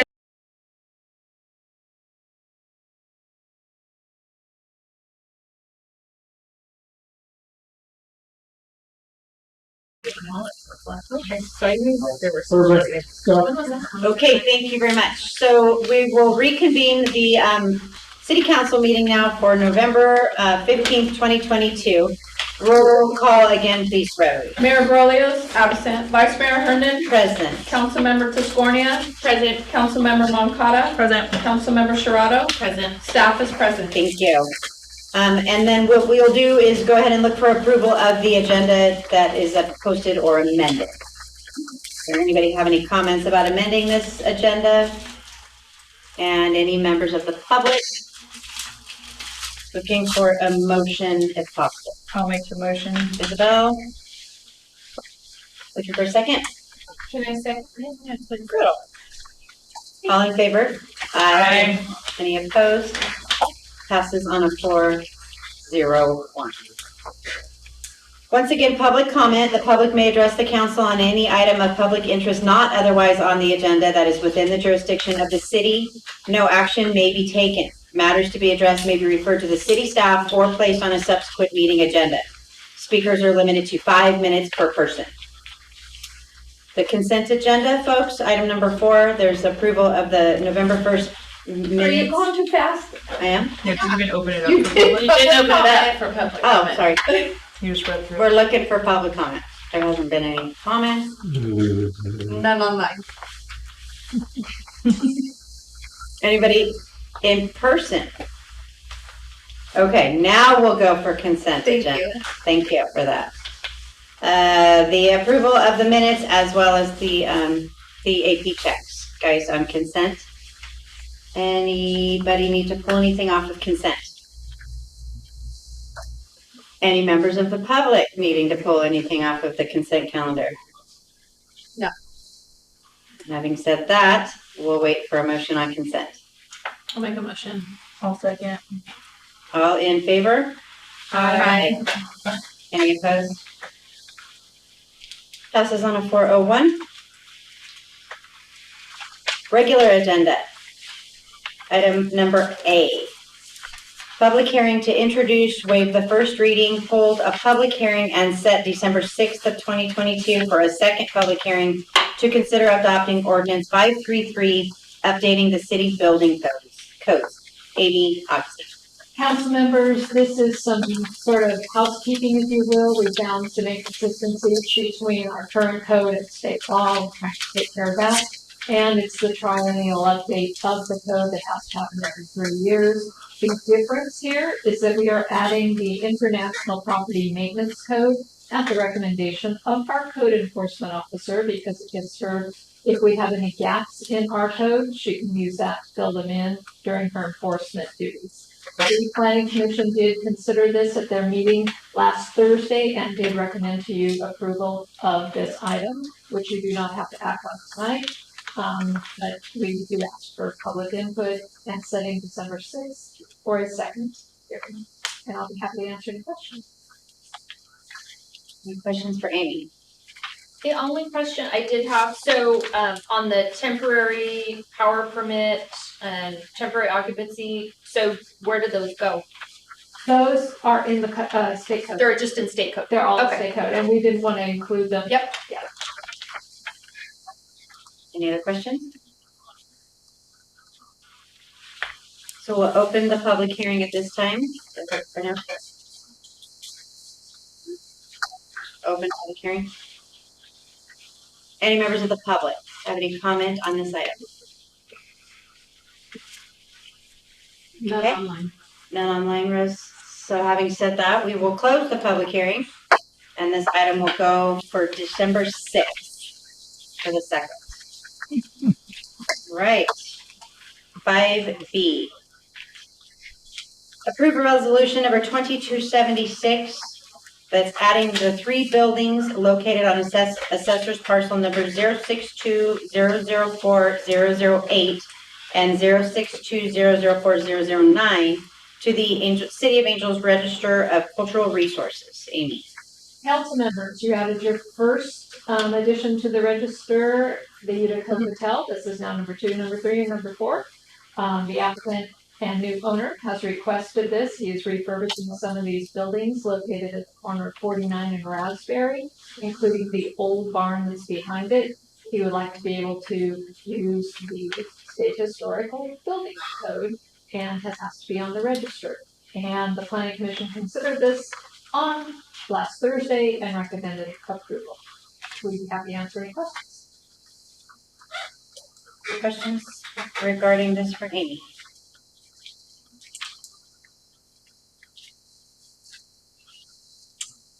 Having none, we'll take that to the members of the public. Rose, anybody online? No.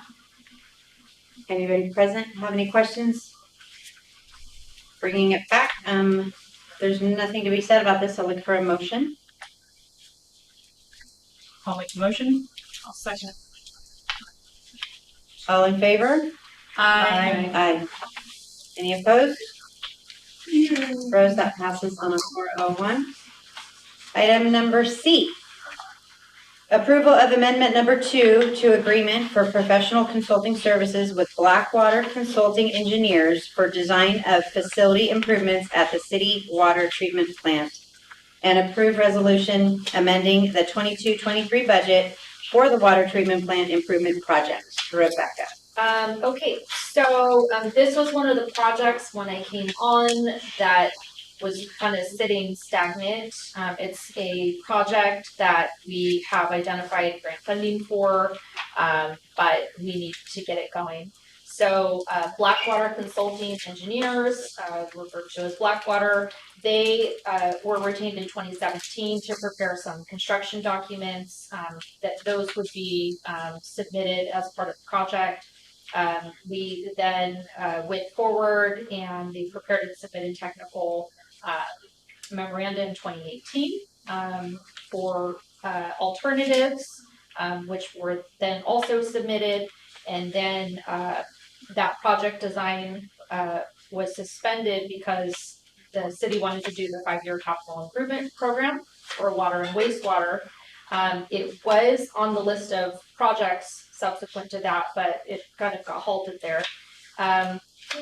Then COVID happened and it just kind of stalled. So at this point, it was a matter of picking everything back up. Our water and sewer engineer from Dewberry, Dave Richards, and myself and Blackwater had a meeting here, talked through what we need to do in order to push this forward. We discussed, if it made sense to engage with Dewberry to complete, or if it made sense to continue with Blackwater.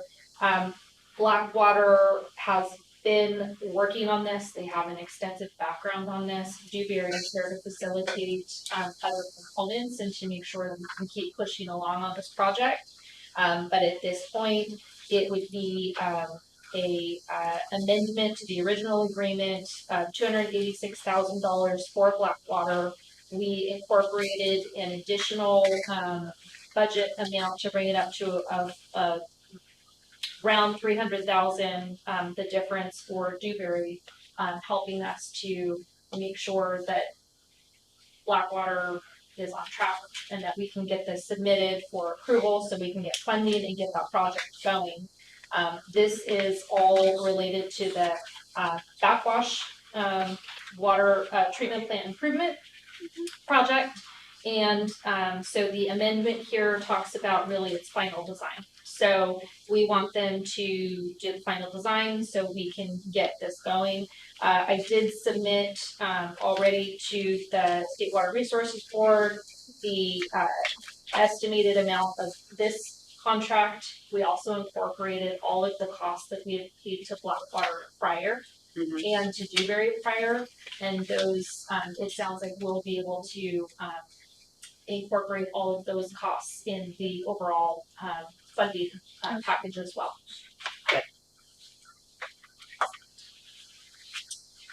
So with that said, I would need a budget amendment because we didn't include this because we wanted to make sure that we were going forward with the grant.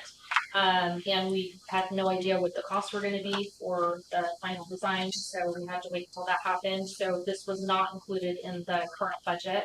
So this would be an amendment to the water capital replacement fund budget, an increase in grant funding, as well as an increase in capital project funding for a total of $300,000. For a total of 3.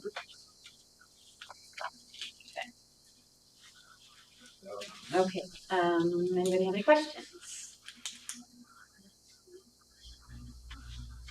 But you think you can recoup the 300,000 through grant? The 300,000 plus what we've already spent. Right. In 20. I think we can go back to February of 20. Okay. With this current contract and the way that it was procured, and everything seems to be up and up. Yep. Ready for. Okay, good. That would be my only comment. This one is not as difficult as having to go through a FHWA. Right. Got you there. Okay. How about any questions from the public on this item? Nope. No. Okay, bringing it back. Looking for a motion. So the motion's gonna be to approve the amendment number 2, the budget increase and resolution number 2277. Okay, I will make a motion for the budget increase, the amendment of this contract, as well as the resolution 2276. 77. I'm sorry, 77, my bad. Mm-hmm.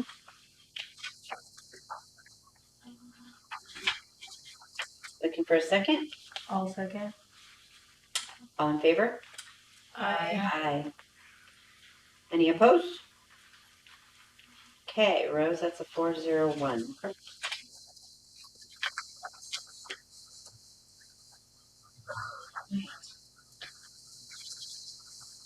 Item D. This is a public hearing to introduce, waive the first reading, hold a public hearing and set December 6th for the second hearing to discuss the California State mandated water shortage contingency plan, impacting water use and measures during the water shortage conditions within the city of Angels. Plan to be approved before December 31st of 2022. Rebecca. Okay, so this is a requirement that the Department of Water Resources is administering.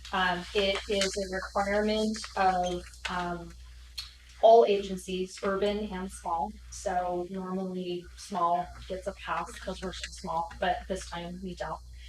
So all of us have to come together and individually create a drought contingency plan that's specific to our agencies. We're a little unique in that we're with the JPA, so we get our water through Utica, and so does UPUD. So we met to discuss really what would be the triggers, kind of identifying with Joel, general manager of Utica, where would the trigger be where we would have an issue for our customers. And the state kind of was helpful in this, in that they created a template for everybody, and then you just have to change the pieces that you want. The biggest thing that we could not change and no one can change is the state demanded that there be a catastrophic stage 6. So you could have 6 stages, or you could have 2 stages or 4 stages. They didn't care how many stages you had, as long as you had the catastrophic one. So we talked about, well, what does that mean to us? And the concern that we always have is, as a small water supplier, the state generally does not mandate water restrictions on us. And to date, I'm not aware that the state has ever mandated water restrictions on us. Even in 2014, that was not a state mandate. That was following what the urban suppliers were doing, but it wasn't a requirement for the state to actually do that. We get a lot of calls. I got an angry call actually last week about how come the city is not making us conserve water. And the reality is we don't have to. And I just say you should go on the tour. Yeah, we don't have to right now, and we are extremely lucky on that. Right. Because we are not in the same position that other water suppliers in Calaveras, in California, or other states in the country. We aren't. We have with the JPA that we're in, we have surface water, and we also have extensive storage water. So currently the state did curtail the pre-1914. I know, I was going to ask about that. Which means looks like it was like kind of slid in there.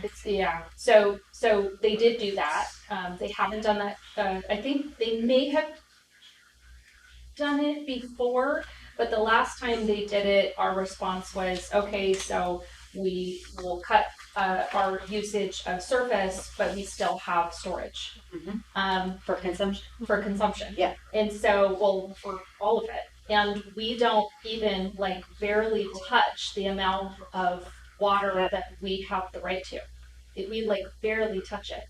So it really comes down to the fact that for us to have to ask our residents to conserve water, storage would have to drop significantly in order for us to pull the trigger on that one. So we kind of talked through what the stages would need to be here for us, understanding that, we want to be mindful, we're certainly, even currently without restrictions in place, we take water wastage very seriously. So if we see water going down someone's driveway down the road, we're going to contact that property owner and say, you have a problem and it needs to be fixed. What level is that? What stage? That's today. Right. That's today. We do Okay, that gotcha. no matter what. Yeah. You know, we are, we evaluate consumptive, on the bills, consumptive use. And if we see spikes, we contact the customer to say, I think you have a leak. And then we address that you need to get the leak fixed. So that's we would do that if it was raining every day outside. So we're not blind to water wastage whatsoever at all, but we're not sitting here asking or demanding or mandating that people conserve water because we're not in the position of having to do that right now. So when we talked about what were the stages, we thought, okay, stage one is really, let's just watch. So like if I had to say where we're at right now, we're in watch. We're having conversations with Utica and the JPA, and we're talking about, you know, where are we at? So that's where the conversation happens, where the state has, you know, done a curtailment request. They have mandated urban mandated conservation measures, and so that happened. That watch stage for us happened, you know, maybe like a month or two. And then now we're kind of in the warning area. Oh, I have a quick question. So this is all about our own consumption, our not statewide. No, yeah, just ours. Just Okay. our. Okay. Just But it's coming our from the area. state. It's coming from the state, but this isn't statewide, like, because if it was statewide, we'd already be in state, you know, Oh, yeah. stage 4 or 5. Catastrophic. Yeah. Yes. Yes. You would already be in the critical emergency area. Okay. So if we had to say, well, you know, if we adopt this, what stage would be in today? We would be in the warning stage. Okay. And that's what we've done. We've issued a press release and said, you know, think about conserving. We're in a very unique position. We're not mandating anything. We don't want to lose Be money. mindful of your water use. Yeah. We are working on kits that people can come in and get if they want to conserve more water through their toilet tanks, different things like that. So we're mindful of that. We do put that information out there. We are part of Calaveras Conserves, but it's still a warning, right? So when it becomes acute, that is where we start going, I think we really need to start kind of thinking about this because the state's like really mandating all the urban areas, including like CCWD, to start conserving. It's not raining.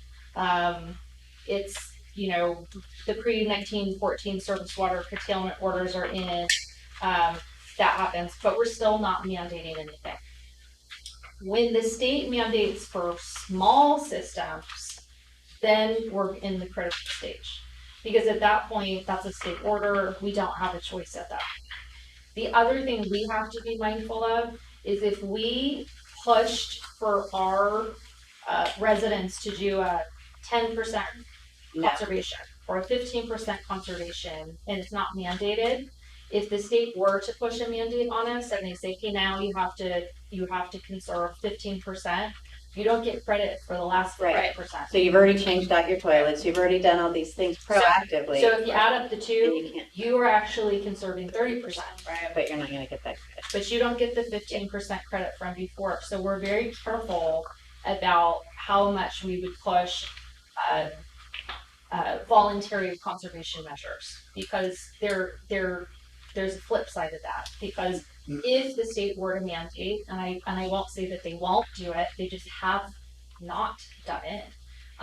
That would mean we would absolutely have to start requiring residents and businesses to start conserving, and we ourselves have a lot of options for making some conservation efforts by limiting, how we utilize water, because we utilize a lot of water just for our own operation. So there's ways that we can conserve to kind of alleviate some of that on our residents. When we get to an emergency, that's when we're having conversations at the JPA level that the storage, so surface water is restricted and the storage is draining. This would have to, for this to happen, it would have to be years and years and years of drought, with no reincorporation of any precipitation, refilling storage. And that storage level would have to get down where it's now causing gravity flow issues at the operational level. When it gets to that Like no point, snowpack, that's no, yeah, that's we haven't seen that. So Not even an average. yeah, so it would have to be really bad for us to get to this point. And when we get to that point, then it's like no non-essential water use, none. You basically are using it to like take a shower, Cook, clean, drink, and cook. Don't wash your cars. You're not doing irrigation. It's pretty drastic measures. Catastrophic for us, that is catastrophic. The flume or downfield. Water cannot be delivered to the treatment plant for whatever reason. Maybe, we kind of thought about like, what are the scenarios where that would happen? The Murphy Sanitary District dam fails and it contaminates, the surface water. So for a period of time where we have to switch over, it's contamination or failure to supply. Those right, would fire, like the Darby fire. When that happened during the Darby fire, there was a well. There was a well that was tapped into or was not tapped into to provide 3 days worth of water supply. Am I remembering that? There was a holding tank, I thought. There was, I forget what the name of it is. No. Okay. Yes, but it literally was storage for like 3 days. For a pinch, Yeah. We might need to consider something. Yeah, so that is something that we're actually looking at, is alternative storage options. So it's not just that, it would be kind of probably more of an above ground large storage facility that we can store water. But this is catastrophic. So the only time we've had a catastrophic issue was when the Darby fire is when that happened. Right, this could also mean earthquakes. I mean, it could mean NP, it could be a whole bunch of things. It could be anything that basically stops the ability for water to be delivered to our treatment. Yeah. At that point, you're just trying to survive. Yeah. So, The apocalypse. the apocalypse. Yeah, exactly. So that's really what this is in a nutshell. We do have an ordinance that goes through kind of emergency conservation, but it doesn't go into this level of detail. So we don't really have a drought contingency plan. We have an ordinance. We have an ordinance that is more related to it doesn't follow this. So what I would say is we needed to make sure we were getting public input on this. I don't know that we have a ton of public input on it, but we just wanted to make sure that people are aware of this.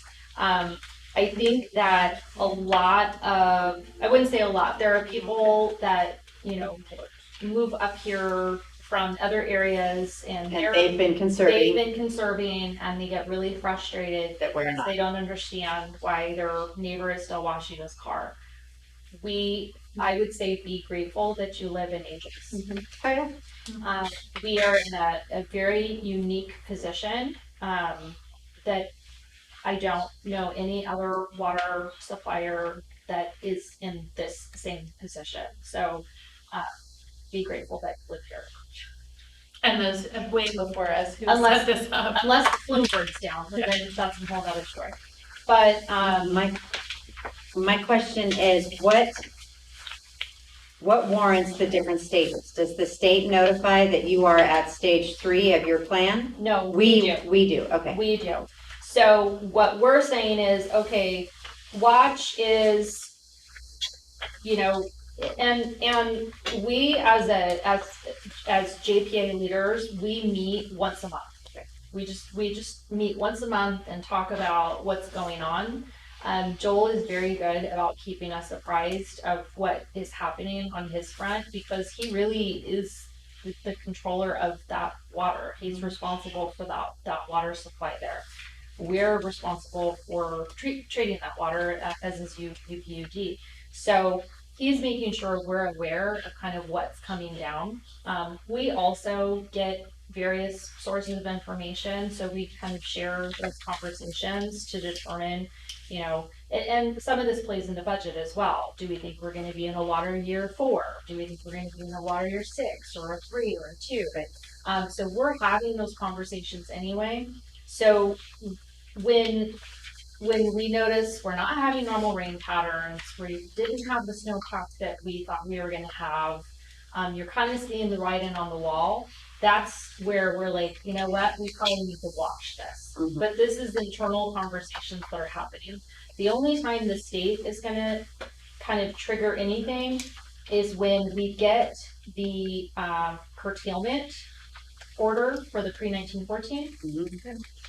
When the state initiates a urban conservation mandate, and if the state ever initiated a small water system conservation measure, those would be the 3 areas that the state would be on the pre 1914. What does that mean? It basically, normally we just have control over our service water. What the state says is, no, you don't. So does that mean they want to take some of that water? It means they want us to stop using as much because they need that water down further. Okay. So we have to justify our use. Yeah. I don't like it at all. Nope. Let the record state, I do not like that at all. And I think it's being fought. It's not over. Well, we don't lose that allotment. It just curtails. Yeah. It curtails our use for the But it's just a grab. Yeah, it's a grab. It's a grab, and it opens it up for further grabbing, and that's what I worry about. Yep. So right now we don't hardly use. We use a fraction. Like not even 20%. No, we use a fraction of what we are allotted to use. So that is part of the conversations that we have amongst ourselves as well is, maybe we need to start looking at additional storage. It also means, that storage conversation also plays into any growth that would happen in either one of our jurisdictions as well, because we need to think about that additional storage if we were going to do any additional development. So we kind of look at all of that at the same time. But in this particular case, given that there's grants surrounding drought, for me, it's going to be really important that we submit a grant package associated with storage specifically for drought, because we don't have our storage is controlled by someone else. So NCPA has our storage. And the storage is far away. That's a good point to get our own. There's a lot of variables that can happen because it's that far away. That's my point, right? So this is the plan. We wanted to make sure the public had the ability to discuss it or have any input on it. Where, in council, we will just let it sit, and if you have any changes that you want to make, just let us know. And this is what this will mainly be there are things in here that are specific to Angels. UPUD will take parts of this, but some things don't apply to them, so they'll take those things out. And then Joel obviously is on as well. I am excited about some of this discussion, especially stage 6, because the development of stage 6 is good just for emergency planning for us as a community, just knowing what does that look like, what kind of emergencies there's a lot of different things that can happen. So I actually am glad you're talking about that. And I think plans are really helpful to point to when you're talking about grants. Yeah. Because you can say, well, we need that, we need that storage grant because look what happens. If there's a catastrophe, we have no way to get water storage. Right, we want to be proactive, not reactive in this horrible situation. Okay, any other conversation or comments on this? At this time, I'd like to open the public hearing. We'd like to hear something. Well, I do have a Can you question. come to the podium, Can please, you come sir? up to the podium and put your name, please? Rose, make it on the spot. Well, I do have when you say we use a very small fraction, 15-20%, is the other 80% still in storage, or is it being bypassed and gone past you? Yeah, it goes past us. So, do we have a right to charge somebody on the other user end for that 80%, No, but we have a right to use it, or store it? or generate power from it. generate power from it, or store it. Right. But we don't have the facilities to store it. We don't have enough irrigation, between Utica and UPUD, and we don't have, Angels doesn't have irrigation customers, but between the three of us, we don't have enough irrigation customers or customers to use it all. So it ends up going. So when we say we're only using 20%, we're actually using 100%. Because it's all coming down. It's all coming down. We're not taking advantage. We're not taking advantage of all of it. Right. Yeah. So we've lost it in essence. So we're not storing it. It's not there for us when we need it. Right. Yeah. Mm-hmm. Well, and I think my only concern is if they get wind of all that, then they're gonna start. Well, they know Yeah. because we have to report water production all the time. So I need to. Utica you need to use a lot more water. Paul tells me that. Honestly, I can't. it's not the time to conserve. It's not, you're still, I know. It's like use it or lose it. It's a crazy maker. So Yeah. Utica has to report their water, UPUD does, and we do. And so it's clear the amount of water that we actually use versus the amount of water that we're entitled to. So we have room to grow. And part of that is the basis of why we can grow, right? Which is a good thing. That's a good thing. It's a great thing. But I think we also need to be mindful that we do need to look at additional storage capacity that's more visualized for us. More ag, right? Well, and agriculture is something we do need to consider. There's farmers and ranchers in the Angels Camp area who had well issues and still have well issues for whatever reason, but that's what their aquifers did this past summer, and they're all hauling water, and we've got a surplus. Right. So storage. Put a filling station. And I mean, storage for this water is important. We had an earthquake? Yeah, we had an earthquake. Here? Yeah, like It was a year ago. It was February. Oh, because I was out of town. I thought you meant recently. I was like, wait. So yeah, water storage. Okay, any other members of the public for open discussion? Is anybody on there? No. Okay, having said that, we will close the public hearing. And this item will come back on December 6th for the second reading. Thank you. Item E, approve resolution 2278. The side letters with the City of Angels Employee Association, the Angels Camp Firefighters Association, and the City of Angels Police Officers Association granting cell phone stipends to employees not already covered under the current MOUs and correcting the holiday stipend payment to conform to CalPERS requirements, I believe. Yep. Rebecca. Yep. Okay, so this was a discussion that we had with council prior. It was an issue of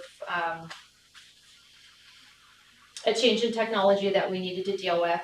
By law, if employees are using their personal cell phones for work, we have to compensate them accordingly, or we need to give them a cell phone.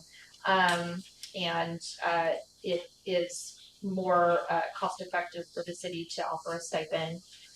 That was negotiated with the union, and they have agreed. The one caveat was the miscellaneous bargaining unit was concerned because they were the ones that were mainly already getting the stipend.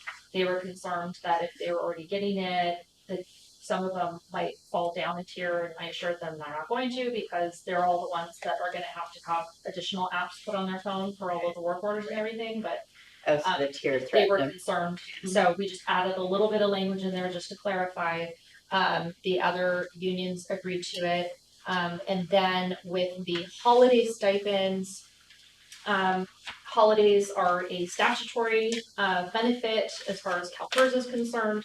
And it is pensionable except not furloughs or is it furloughs? Floating holidays.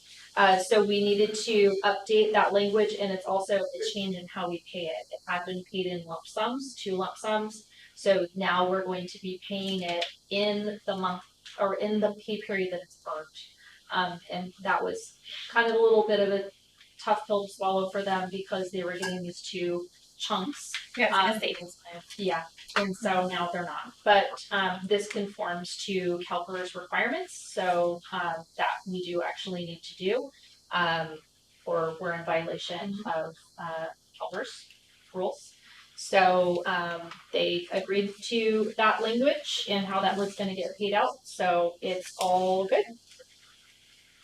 So all we need is the approval of the resolution approving the 3 side letters. They've all been signed by their respective member representatives, and then we are good to go. Cool. Comments?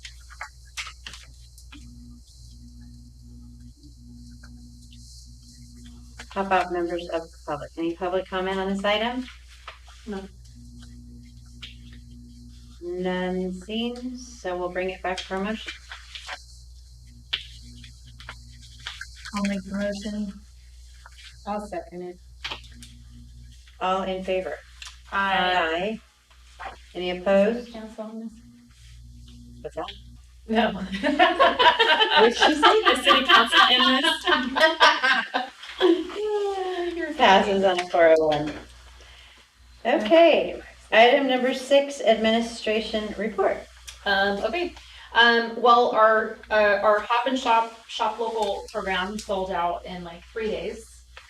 It was a buy one, get one, and we sold just over 500 carts. We had a total of 30 businesses enroll. We're still always looking for more businesses to enroll. If you are still on the fence, I will say in the first weekend, because most people that bought the cards, they didn't start actually redeeming them until the 3-day weekend. They had spent by Sunday, I believe, almost $11,000. Middleton's was over 4,000. Trying to think who else. He was the biggest one. Turner's Wild West had sales. A lot of the local restaurants had sales. You had sales. Firefall Jewelry had sales. So it did push sales. Crafty Chicks had sales. So if you're on the fence, people are spending money. So definitely enroll if you're a business. We have cards here.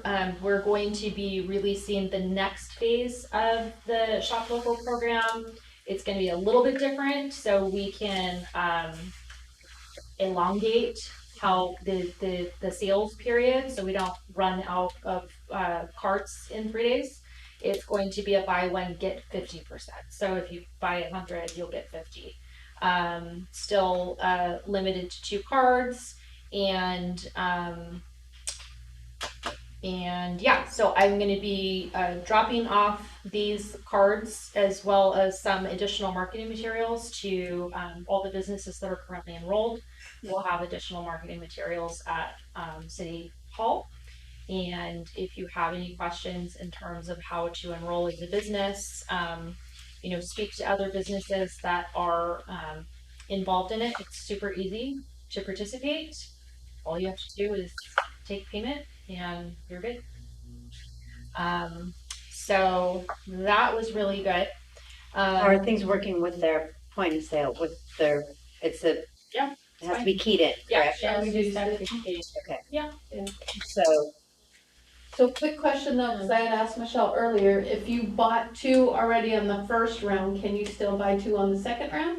I think so, because it's a different period, but let me double check. Did that actually stop people from buying it? It stopped them from getting another donation card. Okay. Yeah. So they could buy one, but they just didn't get an extra card. Okay. Gotcha. Yeah. Some people so they have to buy 1.5 I now. made a mistake and did like 4 $25 ones and only got 25 as the match. Yeah. They didn't understand how it worked. Yeah. No. So, yeah. It was pretty straightforward, but they thought max it out. Yeah. It's up to 100. They would get matched. Yeah. Yes. Just your first 2 cards. So whatever you put as your amount, that's what you get. Okay. Gotcha. So really good.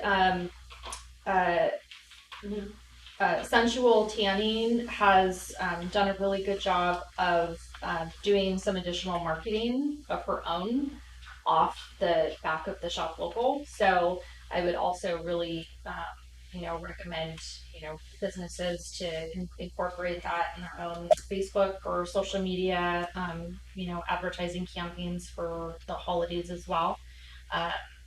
So it's a kind of exciting program. Outside of that, there's some interesting legislation that we got updated on for anyone who's looking for some money. So there was a bill, it was a Better for Families tax refund that was approved, and it authorized the state controller to make a one-time Better for Families tax refund payment. It's going to be about $9.5 billion to low-income and middle-income Californians. It's intended to provide financial relief for economic disruptions resulting from COVID-19. And financial burdens of inflation and increasing costs of gas, groceries, and other necessities. So it's going to be between $400 and $1,000, and people should be seeing that in the near future if you haven't seen it already. There was some legislation. Not only is there legislation requiring online building permit access, it's also requiring online solar permit access. So, and they're offering grants to pay for any systems that you would put into place for that.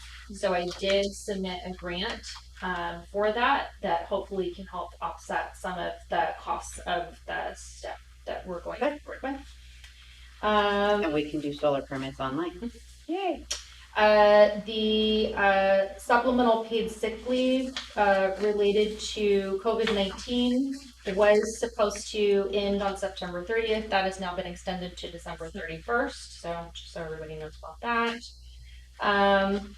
And then beginning October 1st, so this technically already happened, but in case anyone hasn't noticed, they approved a measure that suspended a portion of the sales tax rate on diesel fuel, and that will go through October 1st of 2023. That did kind of make my heart jump a little bit because we use that tax to pay for road gas tax. Mm-hmm. But the state's going to budget backfill to us with quarterly transfers from the state general fund because they have excess revenues that they've collected. Also, there is a and then we've had a lot of catalytic converter thefts going on in the city. on our own vehicles as well as residents. State legislature did a drastic passage of two measures. One to deal with people that steal them, and one to deal with people who sell and purchase them. So in both cases, they're trying to crack down on the catalytic converter theft. So they did just pass two laws recently on those. And How long does it take to steal one of those? depends. 2 minutes. It could be 2 minutes. It could take longer. A lot of guys have the sawzall. Yeah. They just take a sawzall and cut it up and they're done.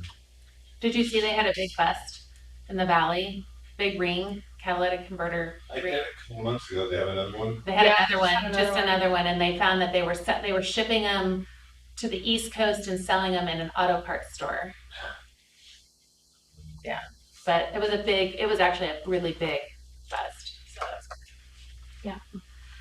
How many have been stolen Oh my God! Just Public on our at Public Works? 4, 5? Oh no! in Middleton, it seems like all the time too. And then, Yeah. and then getting one ordered, are they even in supply to get them? Here Aren't they? that we've seen the uptick. We haven't had any in knock on wood for the last month or two. Yeah. But it just goes through. Middleton's We had perfect. probably Yeah, His CDR trucks. probably had Oh. 8 stolen. I know UWPA's had 2. Yeah. We had so none of our cars are parked in the courtyard We don't. Our works partner today would be. Over at PD. Oh, So okay. PD will protect. So if they start getting stolen over at This PD, you're All of a sudden, you have a fleet of trucks every night there from all the local businesses too. yeah. So and then don't forget we have our strategic planning workshop on December 1st from 10 to 5. Is that here? That's here. Yeah, I had asked about if we would be able to fit everyone here, and it sounded like it was okay the last time. So Is it open to the public or? yeah, it's open to the public. We'll have lunch and snacks and drinks for you guys. So fall asleep. And then the December 6th meeting, we'll go ahead and do our financial review for first quarter. We figured this one was gonna go a little late, so we didn't wanna kill you with a nice, long, interesting financial conversation. And I think that's it. That's it. Okay, council reports. Isabel, we'll start with you. So I attended COG last, just 2 weeks ago, and some exciting news. I think it's $9.8 million that was awarded to the Pope Street Safe Routes Schools project, which is a really big amount and deal. In terms of county reports, we received presentation on the evacuation and access needs assessment and preparedness plan. So I have that if anyone wants to see it. Then let's see. In terms of wagon trail, my notes say paved and that there's weather delays which are causing longer closures, but they'll be winterizing the project. And let's see, Caltrans reported that there's free dump days. The first one took place on Saturday in West Point. There's another one 11/19 at Hazel Fisher. There's one 12/12 at Government Center. 114 at the fairgrounds. 121 is to be determined, but that'll be in Valley Springs. And then 126 location to be determined, but that's in Copperopolis. You can find more information on that on the Clean California website. There's going to be a light show in Arnold the night after Thanksgiving. The Valley Springs Parade is December 3rd.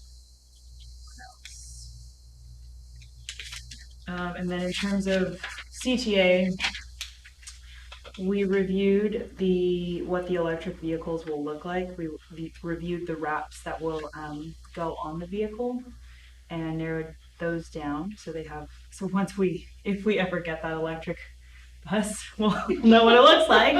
And then happy to report that CTA is fully staffed. They have new team members and they're fully staffed, and they said that the Witch Walk had a great turnout and a lot of people use public transit, and they were expecting the same for Day of the Dead, and they said that Dial a Ride has become very popular in Arnold. So getting from Arnold to Murphy's, which I have to admit that I always forget that Dial-A-Ride exists, but that does exist. It's a great resource for anyone who needs transportation to and from locations. And then there's also the community open house events. I think tomorrow's the last one, which is in Valley Springs, and that's open to the community to have input on what the gateway signs are going to look like. So that is my report, and I will be attending LAFCO on Monday. Caroline. So I attended the Watershed Advisory Committee 2 weeks ago, a week and a half ago, and it was primarily on grant money, but it was for urban water areas, and we do not qualify. So I got to sit through the workshop, but we don't qualify. But apparently Sonora does, so that's good for them. I have another Watershed Advisory meeting tomorrow. So that is going to be about updates on both grants and members in good standing. And I guess the update on regional turf replacement project, which was one of the other things we talked about too. And the $250,000 phase 2 implementation grant, which was about the water, like helping people with wells that went dry, water testing, and then putting a fill station in downtown Sonora. Just to follow up on what Caroline, that meeting. So at other jurisdictions that I've been at, it hasn't been board members that have attended those or council members that attended those. It's been staff level because it's not that there's so many. You have to know. It's pretty detailed. It's very detailed. Yeah. So I'm texting her while I'm in this meeting because I don't have some of the details that on our level.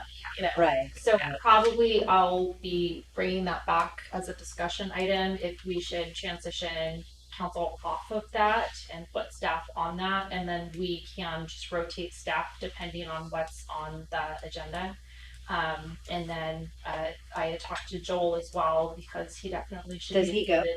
I think he might go to the IRW, whatever. Yeah, that one. But there's so many and they kind of overlap with each other that I feel like I'm in one of these meetings like every 2 weeks. But yeah, so we may want to look at those because they are they get really into the weeds on operations. So you have to understand what what our operations are in order right, to and I don't want to if miss out grant money because I'm not in tune, attending, yeah. or I'm just not in tune with what our needs are or what applies to us. And so I feel like it would be better if Joel or somebody like that was there. Also because they're talking about they just did all the sludge work on Phoenix Lake Road and all of it like that went into that and the grant money, and those are things that he would love to know about. Those are things that I think are really beneficial on that level. So anyways. Yeah. Okay, I will report. I didn't have any meetings, board meetings in the last 2 weeks, but I did attend on Thursday the 10th. I attended an event, the Mark Twain Hospital event at Camp's restaurant. It was ribbon cutting, let's call it. It was an announcement for a large donation that was received from the Betty Higgins Foundation.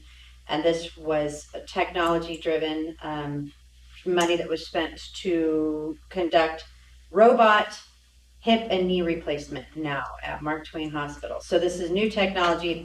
The surgery itself, just hip and knee replacement, it's the same surgery, but this is now to be done with precision with robots. So it was very impressive. The robot was there. Yeah, I asked if it made margaritas. The answer was no.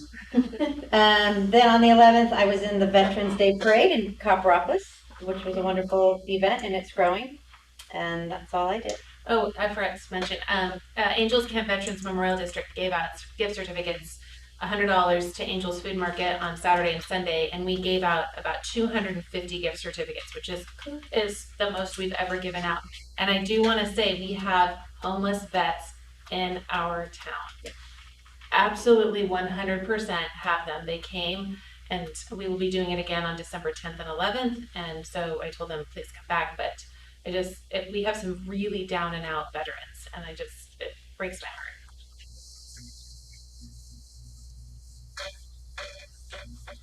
Cheryl, you have anything? Let's see. Thursday night is downtown Angels Camp Ladies Night Out. The shops are open till from 5 to 8. They're all going to be doing some type of special, possibly serving some type of food and drink in their shops. While you shop, they'll have specials and sales and things. And I'm pretty sure that there's about 8 or 10 downtown shops participating, which is really good because we actually were doing this third Saturday before COVID hit, and we were getting a lot of momentum. And then COVID hit, and we just have not picked that back up. So hopefully between that and the Frog Bucks, there's some. Is that Thursday or Saturday? Thursday. Okay. Yeah, we used to do it on a Saturday, but I went to an Aqua Christmas Parade event. That's December 10th. They're still looking for vendors and people who want to do floats. They're very concerned about having city council on the float. I guess they have. They're concerned to have them on the float Yeah, or not have them? No. They really want to make sure that there's some city council on the float. I'm planning on being there. Are we on, Okay. on there? I will be out of town, so I will not be. Can I have a lark cut out of you? Like We get your head on a stick. You got it. Yeah, perfect. So I told them that I had no idea who was available. I just told them that I was not because You're working with them on that, right? yeah. So we're going to be busy. They have quite a few vendors. They have food vendors. They have people selling things that have submitted their applications. So, I hate to say I hope it doesn't rain because we need the rain, but I hope it doesn't rain that day. And then It rain the next day. yeah, exactly. And I think that's it. Okay. Moving on to correspondence, we have the news and notes for the 2 weeks.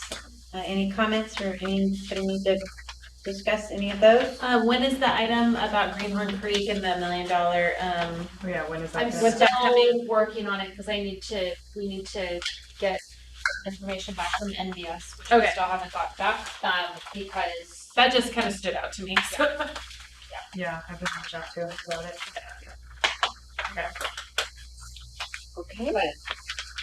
there will be refunds, we just don't know how much, and there are specific commercial owners within that assessment district that receive a largest More. portion, so they will probably get half of the amount there. Calendar, Rose. So the IRWMA is on the 16th, or tomorrow, so Central Sierra Economic Development District, the 17th, so Jen and Alvin, LAVCO, Jen and Isabel on the 21st, and then the UWPA was canceled. So Wait, Central Sierra Economic Development? is not, that one's not canceled, that one's Jen and Alvin. No? That's me. Why do I have Alvin? I don't know. And I thought it got postponed. I was not aware of that. Okay. Okay. So I'll make a note of that. Is that the November 17th one? Yes. Yeah, that got canceled. Okay. And it's scheduled now for December 8th.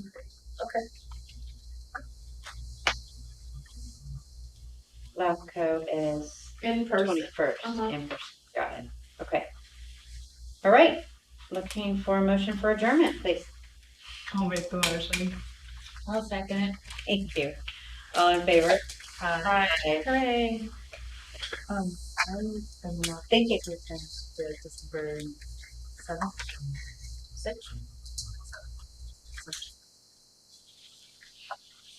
6th.